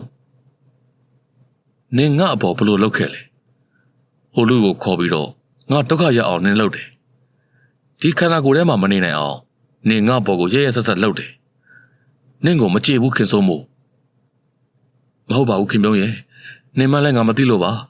ဝရီလေးရဲ့ခန္ဓာကိုယ်မလားသူ့ကိုပြန်ပေးလိုက်ပါနော်ဒေါက်ခင်ပြုံးကအမျက်ချောင်းချောင်းထွက်ပြီးဘာဖြစ်လို့ပြန်ပေးရမှာလဲ သူငါ့ကိုတတ်ခဲ့တာငါရေရင်းထဲမှာနှစ်ပေါင်း20ကျော်နေခဲ့ရတယ်ငါခံစားခဲ့ရတယ်လို့သူပြန်ပြီးခံစားရမှာပေါ့နင်ဘာပြောတယ်ခင်ဗျနင်ဘလို့သိခဲ့ရတာလဲငါ့ကိုပြောစမ်းပါနင်ကောက်ွယ်ပြီးနေတဲ့ဒီခန္ဓာကိုယ်ကတက်ကြီးပဲတက်ကြီးကငါ့ကိုရေရင်းနဲ့တွန်းချပြီးတတ်ခဲ့တာငါဘလောက်ခံစားခဲ့ရလဲဒါကိုနင်ကတက်ကြီးဘက်ကိုပါတယ်ခင်ဗျရေဖြစ်ရလေခင်ဗျရေငါနင့်ကိုဘလောက်လွမ်းနေလဲနင်မသိဘူးတေလားရှင်လားမသိခဲ့ရနင်ပြောက်သွားတယ်ပဲထင်ခဲ့တာပါဟာတက်ကြီးလဲဆုံးသွားတော့ငါနဲ့ကြော်နှစ်ယောက်တည်းဘလောက်တော့ခံစားခဲ့ရလဲဆိုတာနင်သိရလားငါကိုမလိမ်နဲ့နင်တို့တွေအကုန်လုံးငါကိုမချစ်ခဲ့ကြဘူးငါကိုကြွေးမဆိုင်ကြဘူးမဟုတ်ပါဘူးခင်ဗျရေငါတကယ်ပြောနေတာပါနင်မချင်တတ်ဘူးမလားငါကိုတတ်သွားငါနဲ့နားမှာနေပေးပါမယ်နင်တကယ်ပြောနေတာလားငါအနားမှာနေမယ်ဆိုတာတကယ်ပြောနေတာလားဒေါခင်စိုးမိုးကမျက်ရည်များကိုတုပ်ရင်ငါနေပါမယ်ဒါပေမဲ့တက်ကြီးကိုတော့လှုပ်ပေးလိုက်ပါဟာနော်ခင်ဗျငါကိုနဲ့အနားကိုခေါ်သွားပါဒေါခင်ပြုံးကစိတ်ဆိုးမှန်သူနဲ့အနီးမှာကျိုးပိတ်နေတဲ့စဝက်ခုံနဲ့ကလတ်ထိုင်တွေကိုဘုံကနေတုံးဖက်ပစ်လိုက်ပါတယ်ငါကိုအပေးယူလုပ်နေတာလားခင်စိုးမိုးငါကိုဒီလိုလုပ်လို့ရမလားငါတက်ကြီးကိုအမုန်းဆုံးပဲသူပဲတော့မှဒီခန္ဓာကိုယ်ကိုမရစေရဘူးနင်နေချင်းတပတ်ဆိုတက်ကြီးနားမှာတွားနေဒေါခင်ပြုံးကတဖြည်းဖြည်းတိုးကတ်လာကလက်လန်းလိုက်စင်မှာပဲကျမ်းမြေအောက်ကိုပြုတ်ကျနေတဲ့တယ်လီဖုန်းကဖုန်းမြည်လာခဲ့ပါတယ်ဒေါခင်ပြုံးကဖုန်းရှိရစီကိုပြေးသွားပြီးကောက်ကင်လိုက်ပါတယ်ကြော်လာရင်တက်ကြီးကြော်ခွင့်တိုင်ခဲ့ပြီတပတ်ကခွင့်ရတယ်တဲ့တက်ကြီးနဲ့တွေ့ရတော့မယ်ပြောလိုက်တာတက်ကြီးရာတကယ်တော့ကြော်တက်ကြီးလည်းအရန်ပြောတာပဲကြော်ပြန်လာရင်3ယောက်လုံးတူတူဆုံရအောင်နော်ဟာကြော်ကလည်းတက်ကြီးနဲ့2ယောက်တည်းပဲစုံမယ်လေစိုးနဲ့လည်းမတွေ့တာကြပြီအခုလည်းသူဆက်သွယ်ပေးလို့တက်ကြီးနဲ့ပြန်ဆောင်ရတာလေစိုးကိုချမ်းမထားခဲ့ခြင်းမူဦးကျော်ဝင်းဆွေကဒေါခင်စိုးမိုးကိုပါအတူဆုံတွေ့ချင်နေတာကိုတားမရနိုင်မှန်းဒေါခင်ပြုံးသိလိုက်ပါတယ်အင်းပါကြော်သာပြန်လာခဲ့နော်အတူဆုံရတာပေါ့ဒေါခင်ပြုံးဖုန်းပြောနေစင်မှာပင်ဒေါခင်စိုးမိုးကအခန်းထောက်မှာကြောက်လန့်တုန်လှုပ်ပြီးထိုင်နေတဲ့ငင်းငင်းကိုလက်ရက်ခေါ်လိုက်ပါတယ်အဲ့ဒီနောက်အိမ်ထဲကနေထွက်ပြေးကြပါတော့တယ်ဒေါခင်ပြုံးကတော့၎င်းတို့ထွက်ပြေးသွားမှသိတော့လေဦးကျော်ဝင်းဆွေနဲ့ဖုန်းပြောနေလို့လိုက်မဖမ်းဖြစ်ပါအန်ဒီအခုဘယ်လိုလုပ်ကြမလဲအန်ဒီယောက်ျားစီကိုဖုန်းဆက်မရမယ်လာသမီးလမ်းမကြီးဘက်ကိုပြေးလွှားသွားရင် PC ကိုဖုန်းဆိုင်ထဲကိုဝင်ကဖုန်းခေါ်လိုက်ပါတယ်ယောက်ျားကြီးပြန်မလာသေးနဲ့ဆိုင်မှာပဲနေအောင်စိုးအခုဆိုင်ကိုလာခဲ့မယ်အရေးကြီးလို့ဒေါခင်စိုးမိုးယောက်ျားကဆိုင်ပိတ်နေရင်ကပဲပြန်ဖွင့်ကထိုင်ဆောင်နေခဲ့ပါတယ်ဒေါခင်စိုးမိုးကတက်စီငားကဆိုင်ကိုလဲသွားခဲ့ပါတယ်ဆိုင်ကိုရောက်ပြီဆိုတာနဲ့တက်စီကိုပြန်မလုပ်ပဲစောင့်ခိုင်းထားပါတယ်ယောက်ျားအောင်မန်းဘက်ကမော်လိုက်ရွာကိုအခုချက်ချင်းသွားမှဖြစ်မယ်အခုဆိုင်ပိတ်ပြီးတော့တခါတည်းလိုက်ခဲ့ဘာတွေဖြစ်လာခဲ့တာလဲဆိုရပြပြပါဦးဝဒီကိုဝင်ပူးနေတာတက်ရီမဟုတ်ဘူးခင်ပြုံးဖြစ်နေတယ်အခုဆရာတင်မော့ကိုတက်ပစ်လိုက်ပြီအလောင်းကစိုးတို့အိမ်မှာဟင်ဘာတွေဖြစ်ကုန်တာလဲစိုးကိုပါတက်မလို့လုံနေတာကြော့စီကဖုန်းလာလို့မတက်ဖြစ်တာယောက်ျားရဲ့သူကအကုန်တက်တော့မှာမြန်သိမ်းမယောက်ျားရဲ့အခုတော့မှဖြစ်တော့မယ်သိမ်းနေတယ်လေစိုးရလဲယောက်ျားတော့တိတ်မယုံချင်ဘူးအိမ်ကိုရင်လိုက်ကြည့်အောင်မယ်အမလီစိုးတောင်းမှမာတယ်နော်မတော်လိုက်ပါနဲ့ရှစ်ကြီးခိုးပါတယ်မော်လိုက်ရွာကိုပဲမြန်သွားပြရစီပြောရင်းနဲ့ငိုလာခဲ့တဲ့ဒေါခင်စိုးမိုးကိုကြည့်ပြီးထိတ်လန့်သွားလို့ဆိုင်မြန်ပိတ်ကကဲလာအခုပဲတော့မယ်ဆိုင်ကယ်ကဘယ်နဲ့ထားခဲ့ရမလဲကွာဒုက္ခပါပဲယောက်ျားမောင်းလာခဲ့လေကိုမျိုးရဲ့အိမ်မှာဝင်ထားခဲ့လိုက်ပြီးမှကားနဲ့တခါတည်းမော်လိုက်ကိုသွားတာပေါ့အဲ့ဒီလိုပဲလောက်ရတော့မှာပဲဆိုင်မထွက်ကဆိုင်ကယ်ဝင်ထားပြီးမော်လိုက်ကိုထွက်လာခဲ့ကြပါတော့တယ်ဒုံကနေအတန်ကြီးထွက်ပေါ်လာခဲ့ပြီးဟင်ကားမိုးပေါ်ကဘာကြီးလဲမသိဘူးကိုခဏရက်ပြီးကြည့်လိုက်မယ်လေဒုံကနေအမိုးပေါ်ကအတန်ကပုံမပြီးတော့ပြင်းထန်လာခဲ့ပါတယ်ကားဆရာကကားကိုရက်လိုက်ပါတယ်ပြီးနောက်ဆင်းကြည့်ရန်အတွက်တကားဘက်ကိုလက်လန်းစင်မှာပဲဟင်အောင်မလေးအတန်ကောင်အော်ဟိတ်မိကြပါတော့တယ် ဒေါခင်ပြုံးကကားရှိအဖုံးပေါ်ကိုခုန်ချလာကကားမှန်ကိုလက်နှစ်ဖက်နဲ့ထုလိုက်လို့အလုံးကိုကြောချမ်းကထိတ်လန့်သွားခဲ့ကြပါတော့တယ်။အခုဘယ်ကမင်းမကြီးလည်းမသိဘူး။အယူမကြီးမလား။အမိုးဘော်ကိုဘယ်ကလေးကပါလာခဲ့တာလည်းမသိဘူး။ဒုက္ခပါပဲဗျာ။ခင်ပြုံးလဲလာပြီးယောက်ျားကြီးဘယ်လိုလုပ်ကြမလဲ။ခင်ပြုံးဆိုတာဒီမိမကိုပြောတာလားဗျ။တက်ဆီဒရိုင်ဘာရဲ့အမေကိုတရားမျက်နှာတယောက်ကြည့်ရင်ပြန်မဖြေနိုင်မဖြစ်နေကြပါတယ်။ကားဆရာကစိတ်ပြက်လက်ပြက်နဲ့ညှဉ်းညူကကားပေါ်ကဆင်းရန်ဖွင့်ထားတဲ့ကားတကားကိုတွန်းဖယ်ရင်းဆင်းရန်ပြင်လိုက်စဉ်ကားဆရာမဆင်းနဲ့ဆက်မောင်းဒေါခင်စိုးမိုးယောက်ျားကကားဆရာကိုကားတွင်းဆွဲခေါ်ပြီးကားတကားကိုလမ်းပိတ်ပစ်လိုက်ပါတယ်။ဟာအကိုဘာဖြစ်လို့လဲဗျ။သူ့ကိုကားပေါ်ကဆင်းခိုင်းမှရမှာလေဗျာ။ကျွန်တော်ဘယ်လိုမောင်းရမလဲအကိုရ။သူကလူမဟုတ်ဘူး။ဒီတိုင်းမှာဆက်မောင်းတခုခုဖြစ်ရင်ကျွန်တော်ရှင်းမယ်။ခင်ဗျားဘာမှမဖြစ်စေရဘူးစိတ်ချ။ဒီလိုလုပ်လို့မရဘူးလေအကို။ကားပေါ်ကပြုတ်ကြပြီးကိစ္စတုံးသွားရင်ဥပ္ပမှာဗျ။ကားဆရာကသူ့ရဲ့ကောင်းကိုကုတ်ရင်ညင်းနေကြစဉ်နေငါ့ကိုဘယ်တော့မှတားဖို့စိတ်မကူးနဲ့ခင်ဆုံးမို့နင့်ကငါတတ်မှာကားရှိမှန်ကနေကားတွင်းထဲကိုကတ်ကြည့်ရင်ရှီမောနေတဲ့ဒေါခင်ပြုံးကသူမရဲ့မျက်လုံးတငယ်အိမ်ကတပြပြမဲနဲ့လာကမျက်နှာပေါ်မှာသူ့တစ်စက်မှမရှိတော့ပဲမကောင်းဆိုးဝါးရုပ်ကထွက်ပေါ်လာခဲ့ပါတယ်ထိုကားမှကားဆရာလည်းဘာမှမပြောတာပဲကားကိုတစ်စက်မောင်းထက်လာခဲ့ပါတော့တယ်ကားဆရာကချမ်းအေးလာတဲ့ညာချမ်းဖြစ်လင်ကစားဘိုးဘကချွေးတီးတီးကြကတုံးလုံးနေပါတယ်နှုတ်ကလည်းမိကုန်းတွေကိုအဆက်မပြတ်မေးကမျက်လုံးကဒေါခင်ပြုံးကိုသာကြည့်နေပါတယ်သူ့ကိုကြီးမဆိုင်နဲ့ညီလေးလမ်းကိုဝဲကြည့်မောင်းဘလို့မောင်းပါလဲကိုကလည်းသူကကျွန်တော်ရှိတက်တယ်မှာလေဗျာတခုခုလောက်ကြပါဦးဖုန်းကြောင်းကိုရင်သွားကြရင်ကောင်းမယ်ဗျာခင်ပြုံးငါနောက်ကိုဆက်မလိုက်နဲ့ခုချက်ချင်းထွက်သွားဒေါခင်စိုးမိုးကိုစိမ့်စိမ့်ကြီးကြည့်ကငါသွားရမှာမဟုတ်ဘူးနင်ခုချက်ချင်းပြန်လှည့်ပြန်စမ်းမပြန်ရင်နင်တို့အကုန်လုံးကိုငါတတ်ပြစ်မယ်ကားတိုက်ကလူတွေကလည်းတယောက်တစ်ပေါက်အော်ဟစ်ကပြောသလိုကားရှိဘုံမှာကဒေါခင်ပြုံးကလည်းဒေါသတကြီးပြန်ပြောကစူညံပေါ်လို့ရိုက်နေပါတော့တယ်ဒေါခင်ပြုံးကဒေါသပိုကြီးလာကမောင်းနေတဲ့ကားကိုလှုပ်ရမ်းတော့အောင်ပြုတ်လို့နေပါတော့တယ်ကားကမောင်းနေရင်လည်းငလျင်လောက်သလိုဘယ်ညာရင်းထိုးနေပါလေဒေါခင်စိုးမိုးယောက်ျားကအရှိကိုလမ်းကြည့်လိုက်ရာရွာတရွာရဲ့မီးအောင်ကိုလက်မြင်လိုက်ရပါတယ်ဆိုရှေ့မှာရွာမြင်နေရပြီဘာရွာလဲမသိဘူးအဲ့ဒီရွာလေးကိုအရင်ဝင်ရအောင်ထို့စင်မှာပဲကျွေကနေကားပရိတ်အုပ်ထန်တဲ့တူတုံးကနေမိသားကြီးထွက်ပေါ်လာပြီးကားကလွင့်ဆင်သွားပါတယ်တက်စီကားမှာပလက်လန်ကမှောက်သွားခဲ့ပါတယ်ကားဆရာကလည်းကားထဲမှာသတိမိတ်မြောသွားခဲ့ပါတယ်ဒေါခင်စိုးမိုးနဲ့ခင်မုန်းတို့မှကားထဲကနေခက်ခက်ခဲခဲထွက်လာခဲ့ကြပါတယ်ဒေါခင်စိုးမိုးမှာတော့ညာဘက်လက်ကျိုးသွားပြီးခန္ဓာကိုယ်မှာပုံပက်ရများနဲ့သွေးလင်းလင်းနဲ့ဒဏ်ရာရသွားခဲ့ပါတယ်သူမရဲ့ခင်မုန်းကတော့မျက်နှာတစ်ပြင်လုံးသွေးများနဲ့နီမြန်းကကောင်းကောင်းပင်မရနိုင်ရှာတော့ပါနင်တို့တွေငါအကြောင်းသိပြီမလားအခုနင်တို့ကိုအဆုံးသတ်ပေးရတော့မှာပေါ့ဆိုရွာလေးကိုအမြန်ပြေးသွားတော့အခုအိုးမသွားဘူးယောက်ျားပါလိုက်ခဲ့အမြန်သွားတော့ဆိုယောက်ျားကိုစိတ်မပူနဲ့သွားဒေါခင်စိုးမိုးကညှင်းဆန်နေရင်ဒေါခင်ပြုံးကိုကြည့်လိုက်တဲ့အခါသူမထံကိုကြောက်မက်ဖွယ်ရလှမ်းလာနေလို့ယောက်ျားဖြစ်သူပြောတဲ့အတိုင်းရွာထဲကိုပြေးသွားပါတော့တယ်ဒေါခင်စိုးမိုးယောက်ျားကဒေါခင်ပြုံးကိုဆွဲထားကမိမဖြစ်သူခလန်းလန်းရောက်တဲ့အထိစိတ်မချတော့ကြည့်နေခဲ့ပါတယ်မနာတမ်းပြေးလာရင်းနဲ့ရွာထိပ်ကိုရောက်ပြီဆိုတာနဲ့ရွာထဲကလူတွေကိုအော်ဟစ်ကူညီတောင်းပါတော့တယ်ကြကြပါအောင်ရှင်ကြကြပါအောင်ရှင်ဘာဖြစ်တာလဲဘသူဘာဖြစ်တာတော့တရားတော်မေးရင်နဲ့သူ့အိမ်ငါအိမ်ကနေလူတွေထွက်လာခဲ့ကြပါတယ်၎င်းတို့ရဲ့အမေကိုပြတ်မဖြေနိုင်သေးပဲမောဟိုက်နေပါလေပြီးမှမော်လိုက်ရွာကဆရာတင်ခါစီကိုတွားကျင်လို့ပါမြန်မြန်လိုက်ဖို့ပေးကြပါရှင်ဆရာတင်ခါကကိုစိုးဝင်းတို့အိမ်မှာရွာသူထုတ်ပေးနေတယ်အမကန်ကောင်းတယ်ဆရာကဒီရွာကိုရောက်နေတာလာလိုက်ခဲ့ကျေးဇူးတင်ပါတယ်ငါမောင်ရဲ့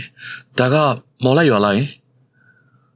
မော်လိုက်ကနောက်တရွာကျော်အောင်ပါဗျဒီရွာကရွှေဥမင်ရွာပါကိုစိုးဝင်းရဲ့မိန်းမကိုရွာသူကတ်နေလို့ညနေကပဲသူ့ကိုတောက်ပင်ထားတာပါအမအမလေးကန်ကောင်းလို့ပါလားဆရာစီကိုမြန်မြန်ပို့ပေးကြပါလာအမကျွန်တော်နောက်ကိုတိုက်ခဲ့ထိုလူနဲ့အတူရွာထဲကမိန်းမ2ယောက်နဲ့ယောက်ျား1ယောက်တို့ကဒေါခင်စိုးမိုးကိုဥဆောင်ခေါ်သွားပါတယ်လမ်းသွယ်2ခု3ခုခန့်သွားပြီးပြင်အောင်အိမ်လေးရှိကိုရောက်တဲ့အခါကိုစိုးဝင်းပြောကိုစိုးဝင်းခေါ်တန်းကြောင့်အိမ်ထဲကလူများထွက်လာကြည့်ကြပါတယ်ထိုအိမ်မှာလူ15ယောက်ကျော်ခန့်ပျောက်ကထုတ်တာကိုလာရောက်ကြည့်ရှုနေကြပါတယ် ဟာတက်မောင်တို့ပါလားလာလေကွာဒေါခင်စိုးမိုးတို့အိမ်မော်ကိုတက်လိုက်ကြပါတယ်ဖះစဉ်ရှိမှာဆရာသိန်းခါကထိုင်နေပြီးဆရာရဲ့ရှိမှာတော့မိမတယောက်ကခေါင်းကုန်းကကျွန်းကျွန်းလေးထိုင်နေပါတယ်ရွာသူကထွက်သွားပြီကွာမင်းတို့တွေနောက်ကျသွားတယ်စောစောလာခဲ့ရမှာအဲ့ဒါကြောင့်မဟုတ်ဘူးဗျ၎င်းတို့ပြောနေတာကိုနားမထောင်တော့ပဲဆရာသိန်းခါရှိကိုဒေါခင်စိုးမိုးကအပြေးထိုင်လိုက်ပြီးဆရာစီကိုဆရာတင်မော်လွတ်လိုက်တာပါတရေမလိုက်လာလို့ကျမယောက်ျားကိုကယ်ပေးပါဆရာရေအော်တင်မော်လွတ်လိုက်တာကိုကျုပ်မရှင်းဘူးဗျဘာဖြစ်လာခဲ့တာလဲအချိန်မရလို့အတူကျုပ်ပဲပြောပါမယ်ဆရာရေကျမရဲ့တူမလေးလိုနေတဲ့ကလေးမစီကိုခင်ဗျုံတရေမကဝင်ပူးပြီးတော့နေနေတာဆရာတင်မော်ကိုပြင်ပြီးထုတ်ကြပါတယ်တရေမကအစွမ်းကြီးပြီးဆရာတင်မော်ကိုကိုချိုးတက်ပစ်လိုက်ပြီဆရာတင်မော်မဆုံးခင်ဆရာစီသွားဖို့လမ်းညွှန်လိုက်တာပါဒီကိုကျမယောက်ျားနဲ့တူလာခဲ့တာပါတရေမကကားခေါမိုးဘော်ကနေပါလာပြီးတော့ကားကိုမောက်ပစ်တယ်ဆရာအခုကားနားမှာကားဆရာကတေးလားရှင်လားမသိသေးဘူးကျမယောက်ျားကတရေမကိုဆွဲထားပြီးတော့ကျမကထွက်ပြေးလာခဲ့ရတာပါဆရာရေကဲပါအောင်ဆရာရေဟာဘာဖြစ်ကုန်ကြပြီလဲခမယောက်ျားစီကိုအမြန်သားမှဖြစ်မယ်လာမောင်ဝိုင်းရင်ငါလွယ်ယူခဲ့ဟာဆရာတင်ကားကစိုးရင်စွာနဲ့အိမ်မော်ကနေအပြေးလေးဆင်းသွားရာဒေါခင်စိုးမိုးနဲ့တူစူးစမ်းနေရတဲ့ယောက်ျားများလည်းနောက်ကနေလိုက်ပါလာခဲ့ကြပါတယ်ငါတို့အမြန်ရောက်မှဖြစ်မယ်မောင်တိုက်ရွာထဲကထော်လာကြီးငါးဆန်းกว่าခက်မှန်လေးနောက်ကနေလိုက်ခဲ့ပြီးတော့တို့တွေလမ်းလျှောက်ပြီးတော့အရင်သွားနေမယ်ဟုတ်ကဲ့ပါဆရာ၎င်းတို့ရွာထိပ်ကိုရောက်တဲ့အခါရွာထိပ်လမ်းမရအောင်မှာတရွေ့ရွေ့လမ်းလာနေတဲ့ဝိုးတော်ပုံရိပ်တစ်ခုကိုလိုက်မြင်လိုက်ကြရပါတယ်ထို့အရာမှာ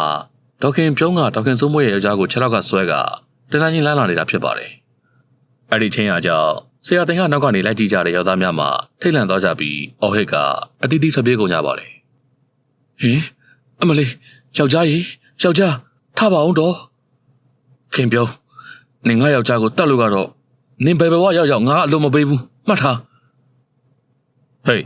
ရစမ်းဆရာတင်ခကဩဇာအပြည့်ပါတဲ့အတန်နဲ့အမိန်ပေးလိုက်ပါတယ်ဒေါခင်ပြုံးကစိမ့်စိမ့်ကြီးကြည့်ကခြေလန်းတုံကနေရသွားပြီးမသေးချင်းငါ့ကိုလာမရှုံနဲ့ငါရှိကဖဲစမ်းဆရာတင်ခမှာမောင်ဝိုင်းထံကိုလက်လန်းရင်ခြေလွယ်အိတ်ကိုယူလိုက်ပါတယ်အဲ့ဒီနောက်လွယ်အိတ်ထဲကစားတော့ကိုယူပြီးရွာလန်းကိုဖျက်မဝင်စေရန်စားနဲ့မြင်းသဘောမျိုးတားလိုက်ပါတယ်အဲ့ဒီနောက်မှာတော့အမွှေးတိုင်၃နိုင်စီကိုစီးဆွဲတဲ့ထိတ်တစ်ပတ်တစ်ချက်မှာမြေထဲကိုစိုက်လိုက်ပြီးထွန်းလိုက်ပါတယ်ဆိုင်ရာပိုင်ရာနမင်းများကိုတောင်းဆိုပါတယ်မကောင်းဆိုးဝါမိတ်ဆောင်မကိုရွာထဲပေးမဝင်ဖို့မြစ်စာရက်ခံပါတယ်အဲ့ဒီလိုဆိုပြီးမောင်ဝိုင်းရွာထဲမှာဩဇာပင်ရှာပြီးတော့အကိုင်းလိုက်ခုတ်လာခဲ့မြန်ယူလားဟုတ်ကဲ့ဆရာမောင်ဝိုင်းပြီးထွက်သွားတဲ့အခါငါ့ကိုတားလို့ရမတယ်လားဒေါခင်ပြုံးကတွေးပေးချင်းစီတားထားရာစီကိုတုတ်ကတ်လာခဲ့ပါတော့တယ်ဆရာတင်ကပါဇက်ကနေကာတာများရွတ်ကသူ့ရဲ့လက်ညှိုးကိုသွားနဲ့ကိုက်ပစ်လိုက်ပါတယ်ထွက်လာခဲ့တဲ့သွေးတွေကိုစားပြူထားတဲ့မြင်းမော်ကိုတစ်စက်ချင်းချပစ်လိုက်ပါတယ်အဲ့ဒီကထုံမြင်းကအနည်းအောင်တန်းလာသလိုလင်းလာခဲ့တယ်လို့ထင်မှတ်လိုက်ရပါတယ်ဒေါခင်ပြုံးကတော့ဂယုမဆိုင်ပဲဆက်လက်တိုးရင်မြင်းမော်ကိုနင်းလိုက်ရာ၎င်းရဲ့ခြေထောက်ကမိဘမော်ကိုနင်းလိုက်ရတဲ့ကဲ့သို့ရှဲကနေအတန်နဲ့တူပူလောင်သွားခဲ့ပါတယ်နာကျင်သွားလို့အားကနေအော်ဟဲ့ရင်နောက်ကိုဆုတ်သွားပါတယ်ဆရာတင်ခကလွယ်ထဲကိုနှိုက်ရင်အင်းဆက်ကိုအထက်လိုက်ကိုထုတ်ယူလိုက်ပါတယ်အဲ့ဒီနောက်ပဇာနာကိုကတ်ခါမန်းမှုပြီးထိုဆက်ကူတွေကိုဒေါခင်ပြုံးရှိရာစီကိုပြစ်လိုက်ရာ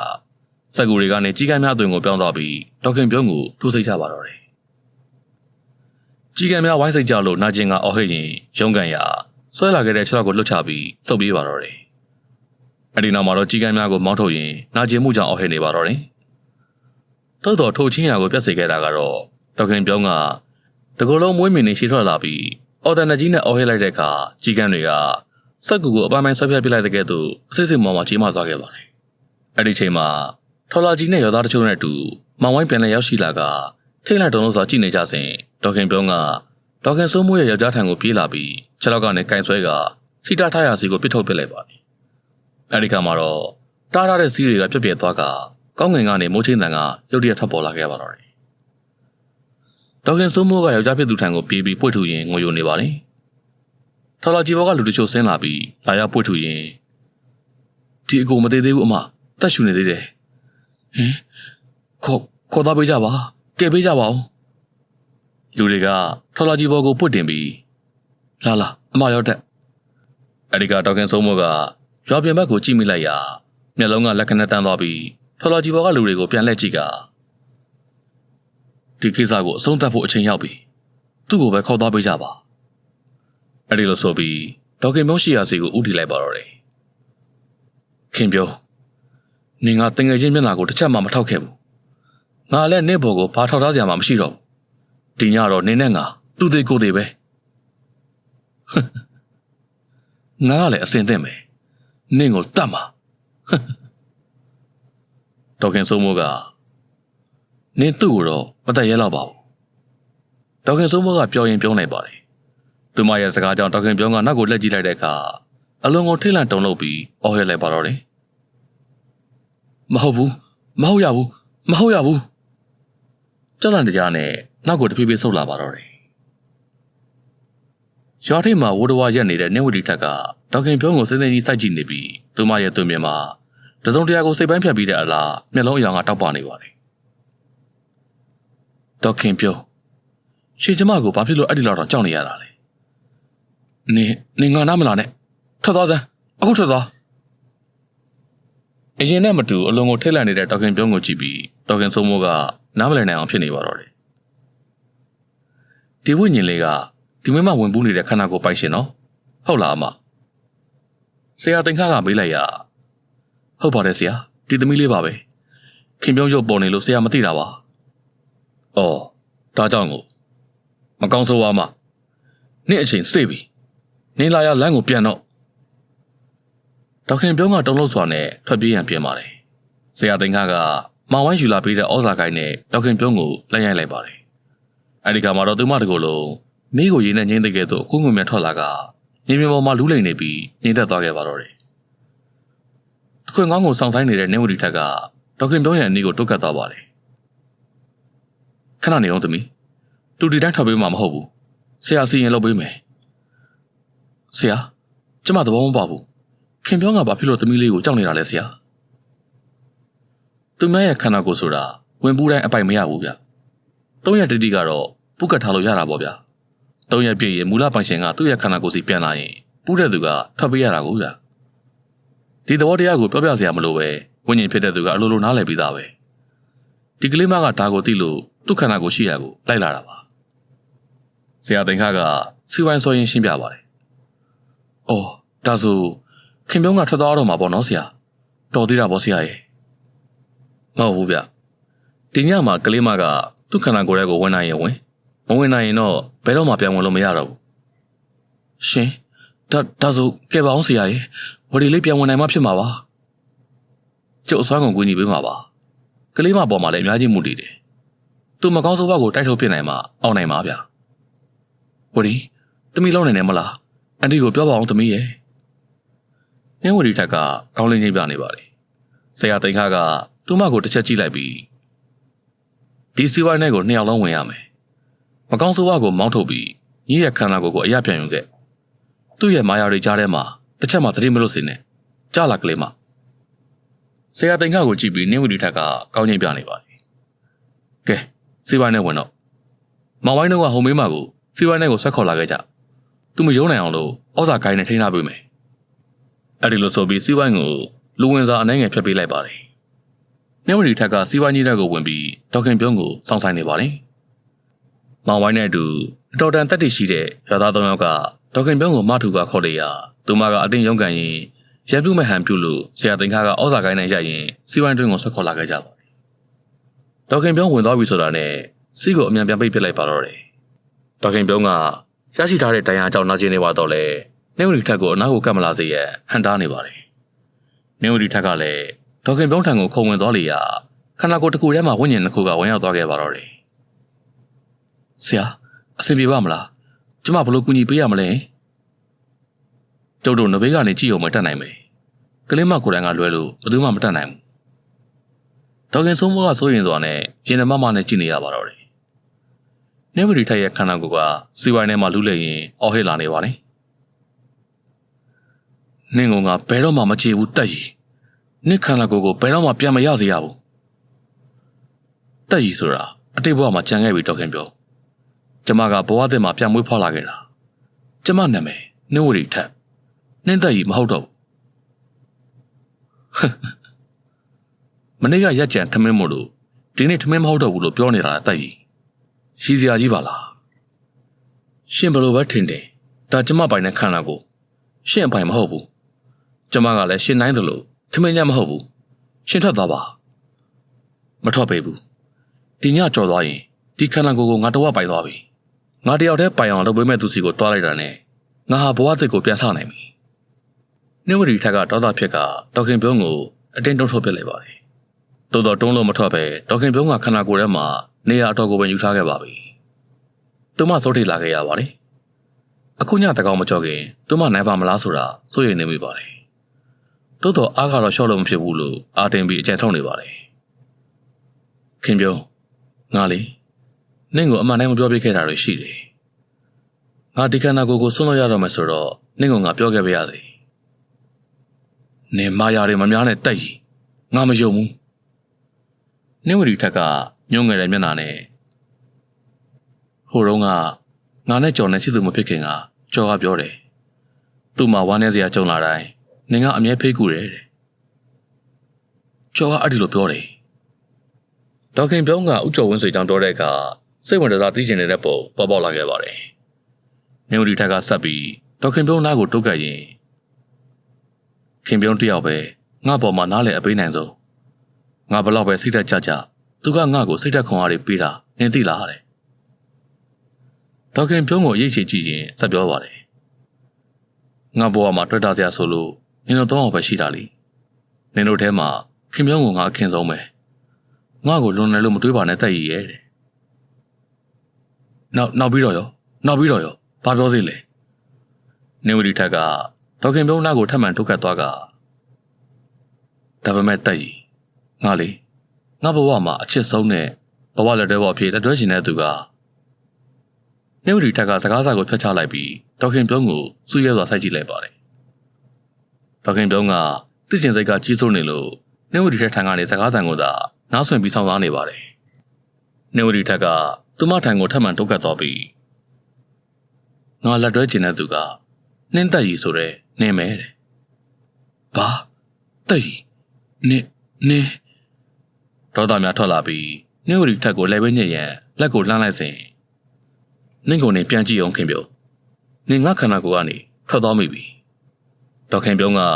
ထိတ်လန့်တကြားနဘေးကိုကြည့်လိုက်တဲ့အခါသူမကနှင်းဝရီထက်အနားကိုတုတ်ကပ်လာတိုင်းနဘေးကိုဆုပ်ဆုပ်သွားမိရင်းနဲ့ခန္ဓာကိုယ်ရဲ့အပြင်ဘက်ကိုရောက်မှန်းမသိရောက်ခဲ့ရပါတယ်ဒေါခင်ပြုံးကိုပြုံးကြည့်ရင်နှင်းတက်ကြီးကမိမ့်မိန်ဖြောက်ကွယ်သွားကခန္ဓာကိုယ်ကိုပြန်လဲပိုင်ဆိုင်သွားခဲ့ပါတော့တယ်ဟင်မဟုတ်ရဘူးတက်ကြီးနေထွက်ခဲ့စမ်းသူမဒေါသတကြီးထရက်ကအော်ဟစ်ပြောနေစဉ်ဆရာသိန်ခါကနှင်းဝရီထက်ကိုစီးဝိုင်းရဲ့အပြင်ဘက်စီကိုအလိမ်မြန်ဆွတ်ထုတ်ပြီးစီးဝိုင်းကိုပြန်ပိတ်ပစ်လိုက်ပါတော့တယ်နင်တို့အားလုံးကိုငါတတ်မယ်ငါမကြည့်ဘူးဘယ်တော့မှမကြည့်ဘူးဒေါခင်ပြုံးကဒေါသတကြီးအော်ဟစ်နေရမှာစီးဝိုင်းကြီးထဲမှာရှိတဲ့မြေပြင်ကတဖြည်းဖြည်းအကွဲလာပြီးမိတော်မိရှံများထွက်လာခဲ့ပါတယ်ထိုမိရှံများကြားထဲကနေလက်မဲမဲကြီးများကထွက်လာပြီးဒေါခင်ပြုံးရဲ့ဝိညာဉ်ကိုပတ်ချအပ်နေတဲ့မိကြီးတွေကိုဆွဲခေါ်သွားခဲ့ပါတော့တယ်ဒေါခင်ပြုံးရဲ့အော်ဒနာကြီးနဲ့အတူမြေထဲဝင်သွားပြီဆိုတာနဲ့မိကြီးကလည်းအကောင့်ပကတိတိုင်းပြတ်ဖြစ်သွားခဲ့ပါတယ်လူများကတော့ထိုးဖြစ်ကြောင်တုံးလောက်ကစကားပဲမပြောနိုင်ပဲအတော်ကြောင်ငင်းငိုင်ပြီးတော့ကြည့်နေကြပါတယ်အတန်ကြာမှလှုပ်လှုပ်ရှားရှားဖြစ်ကဆူညံသွားကြပါတယ်နေဦးဒီထက်ကတော့သတိမမျောနေတဲ့ဖြစ်ပါတယ်သူမကိုစိုးရင်တကြီးကြည့်ရင်ဆရာကျေးဇူးတင်လိုက်တာဆရာရဲ့ကုညီလက်စနဲ့ဟိုနားကရွာပြင်ဘက်မှာကားမောက်ထားတဲ့ဆရာကားဆရာတေးလားရှင်လားကျွန်မမသိဘူးရွာကကုညီပေးကြပါအောင်ရှင်ဒေါခင်စိုးမိုးကကုညီတောင်းတဲ့အခါရွာသားတွေကကားဆရာထံကိုထွက်သွားကြပါတယ်သူညမှာရွှေဥမင်ရွာမှာတဲခုတ်ပြီးကားဆရာရဲ့တရင်ကိုထိထိလဲလဲနဲ့ဆောင်းဆိုင်နေရတာကတစ်မျိုးခင်မွန်းဖြစ်သူတဲ့ပူရတာကတစ်ဖုံညဦးဒီထက်ကိုပြုစုပေးနေရတာကတစ်ကြောင်းနဲ့ဒေါခင်စိုးမိုးတယောက်တညာလုံးမအိပ်ရပဲပြာရခတ်နေပါတယ်အမကားဆရာမသိဘူးဗျသတိမိတ်နေတာအမလီဘုရားတရားမလို့တော်ပါသေးတယ်ဒေါခင်စိုးမိုးကအိမ်ထဲကပြေးထွက်လာပြီးရေရွတ်လိုက်ပါတယ်ကျွန်တော်တို့ရောက်သွားတော့ကားဆရာကြီးကသတိရနေပြီအဲ့ဒါနဲ့ပဲဒီကိုခေါ်လာခဲ့တယ်အမကျေးဇူးတင်ပါတယ်မောင်လေးတို့ရေအမကျေးဇူးမမေ့ပါဘူးကွယ်ရပါတယ်အမရာမလိုပါဘူးဗျနောက်တဲ့နေ့မနက်မှာတော့ရွာကထော်လာကြီးနဲ့ကလောကိုပြန်လာခဲ့ကြပါတယ် ရွာထဲကရွာကန်တချို့ကအဲ့ပါပို့ဆောင်ပေးကြပါလေနေဝတီထက်ကလည်းစိတ်ပန်းလူပန်းဖြစ်တာကလွဲပြီးပြန်လည်ကောင်းမွန်လာခဲ့ပါတယ်ကလောက်ကိုရောက်တဲ့အခါစိတ်ကူးတရင်အရင်ဦးဆုံးသွားခဲ့ရပါတယ်ကျိုးသွားတဲ့လက်ကိုကြောက်ပတ်တီးစီးပြီးတန်ရာတွေကိုစိတ်ထည့်ရပါတယ်သူမရဲ့ခင်မွန်းဖြစ်သူနဲ့ကားဆရာကတော့စိတ်ုံတက်ရအောင်မှဖြစ်ပါတယ်အနည်းနားက PCO ဖုန်းနဲ့ငင်းငင်းကိုဖုန်းလမ်းဆက်လိုက်ရာဒေါ်နှင်းခတ်ဝေရောက်နေပြီးဆရာတင်မော့အလောင်းကိုကြည့်ကတွေးပြနေတယ်လို့ပြောလို့စိတ်ုံကိုခေါ်လာခိုင်းရပါတယ်သမီးဖြစ်ရလေသမီးရဲ့အခုဘာတွေခံစားနေရသေးလဲနေလို့ရောကောင်းရလားစိတ်ပူစွာတရဇက်မေးရင်းနဲ့ငိုကြွေးနေတဲ့ဒေါ်နှင်းခတ်ဝေကိုကြည့်ရင်ဒေါက်ခင်စိုးမိုးကဘယ်ရောက်လို့စပြောရမယ်ဆိုတာစဉ်းစားမရနိုင်မရှိလို့နေပါတော့တယ်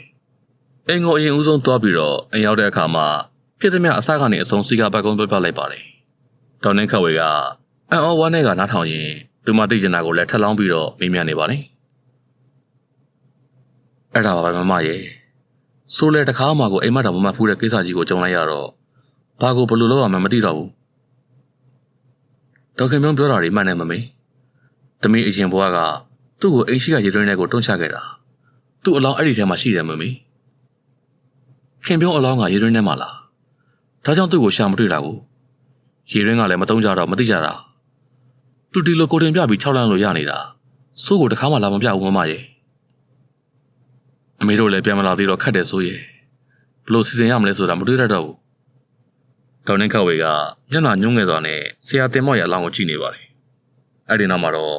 ဆုံးဖြတ်ချက်တစ်ခုကိုချလိုက်ပြီးပြောပါတယ်သမီးဝဒီမမေဆုံးဖြတ်ချက်ကိုနားထောင်ပါမယ်လို့ကတိပေးနေမရီထက်ကနားမလည်ဟန်နဲ့ကြည့်ရင်ဟုတ်ကဲ့မမေနားထောင်ပါမယ်ဒေါ်နှင်းခတ်ဝေကမျက်ရည်တစ်ချက်ဝဲလာကဘသူပါမေမေဆရာတင်မော့ကိုမမေသက်တာလို့ပြောပါအဲ့ဒီလိုဆိုပြီးမျက်နှာလွဲကမျက်ရည်မကျစေရန်မျက်နှာကိုပုတ်ခတ်လို့ရင်ထိန်းလိုက်ပါတယ်ဟာမမေအဲ့ဒီလိုမလုပ်နဲ့လေဒေါက်ခင်မောင်တက်တာကိုဘာဖြစ်လို့မမေကအစားဝင်ခံရမှာလဲမမခတ်ဝေဒီကိစ္စကဆိုမမဆိုလို့ကျင်တာဆိုနားလဲမှာပါဆိုမှလည်းသမီးနဲ့သားနဲ့ပဲမိခင်တယောက်ရဲ့စိတ်ကိုစိုးသိပါတယ်လေဒေါက်ခင်စိုးမိုးကငြိမ်ချသွားပြီးသူမရဲ့ဘာပင်ထမမျက်ရည်များကစီးကျလာခဲ့ပါတယ်ဆိုတဘာဝလုံးကိစ္စလို့ပြောပြီးလူသေးတာကိုဖုံးလို့မရပါဘူးတေတဲ့သူကတေပြီးသမီးလေးဝဒီကခုမှကြောင်းပြေးကသာအညွန့်တူနဲ့ကလေးရဲ့ဘဝကိုမနေမိုးစေချင်ဘူးသူ့ဘဝရဲ့ရှေ့ခီးရှောက်စရာတွေအများကြီးကျန်သေးတယ်မမခတ်ဝေရဲ့ဆန္ဒကိုစိုးနားလည်မှာပါမမေမဟုတ်ဘူးလေမလုပ်ရဘူးသမီးတက်တာသူ့လည်းဘယ်မှာသမီးလက်ရရှိတယ်မမေအစားခံလို့မရဘူးလေဒေါက်ခင်စိုးမိုးကဒေါ်နှင်းခတ်ဝေကိုတိတ်ပဲပါတဲ့အကြည့်နဲ့ကြည့်လိုက်ပါတယ်ဒေါ်နှင်းခတ်ဝေကလည်းနေဝရီထက်ကိုစိတ်ချလက်ချအပ်ခဲ့တဲ့အလားကြည့်ကအိမ်ကနေထွက်သွားခဲ့ပါတော့တယ်မမေဘယ်သွားမလို့လဲမသွားရဘူးမမေသမီးပဲသွားပြီးအဖမ်းခံပါမယ်မမေရဲ့အဲ့ဒီလိုမလုပ်ပါနဲ့အော်ဟင်ငိုယိုကဒေါ်နှင်းခတ်ဝေရဲ့နောက်ကိုပြေးလိုက်ရင်ဟန်ပြနေတဲ့သူမကိုငင်းငင်းနဲ့ဒေါက်ခင်စိုးမိုးကဆွဲထားရင်အိမ်ပြင်ဘက်ကိုရောက်ရှိသွားပြီဖြစ်တဲ့ဒေါ်နှင်းခတ်ဝေရဲ့ကြောပြင်ကိုရင်ထဲမှာစုံနစ်ကငေးကြည့်ရင်းနဲ့ကြံ့နေရခဲ့ရပါတော့တယ်ခင်ဗျာဟုတ်ကဲ့ပါပရိသတ်တို့ခင်ဗျာစာရေးဆရာမတော်လာမင်းဆန္ဒရဲ့စိတ်ဝင်စားဖွယ်ရာဇလန်းကောင်းတစ်ပုဒ်ကတော့ဒီနေရာမှာပဲပြီးဆုံးလို့သွားခဲ့ပါပြီခင်ဗျာအဆုံးထိလိုက်ပါနားဆင်ပေးခဲ့ကြတဲ့ပရိသတ်တယောက်စီတိုင်းကိုအထူးပင်ကျေးဇူးတင်ရှိပါတယ်ခင်ဗျာစာရေးဆရာမတော်လာမင်းဆန္ဒ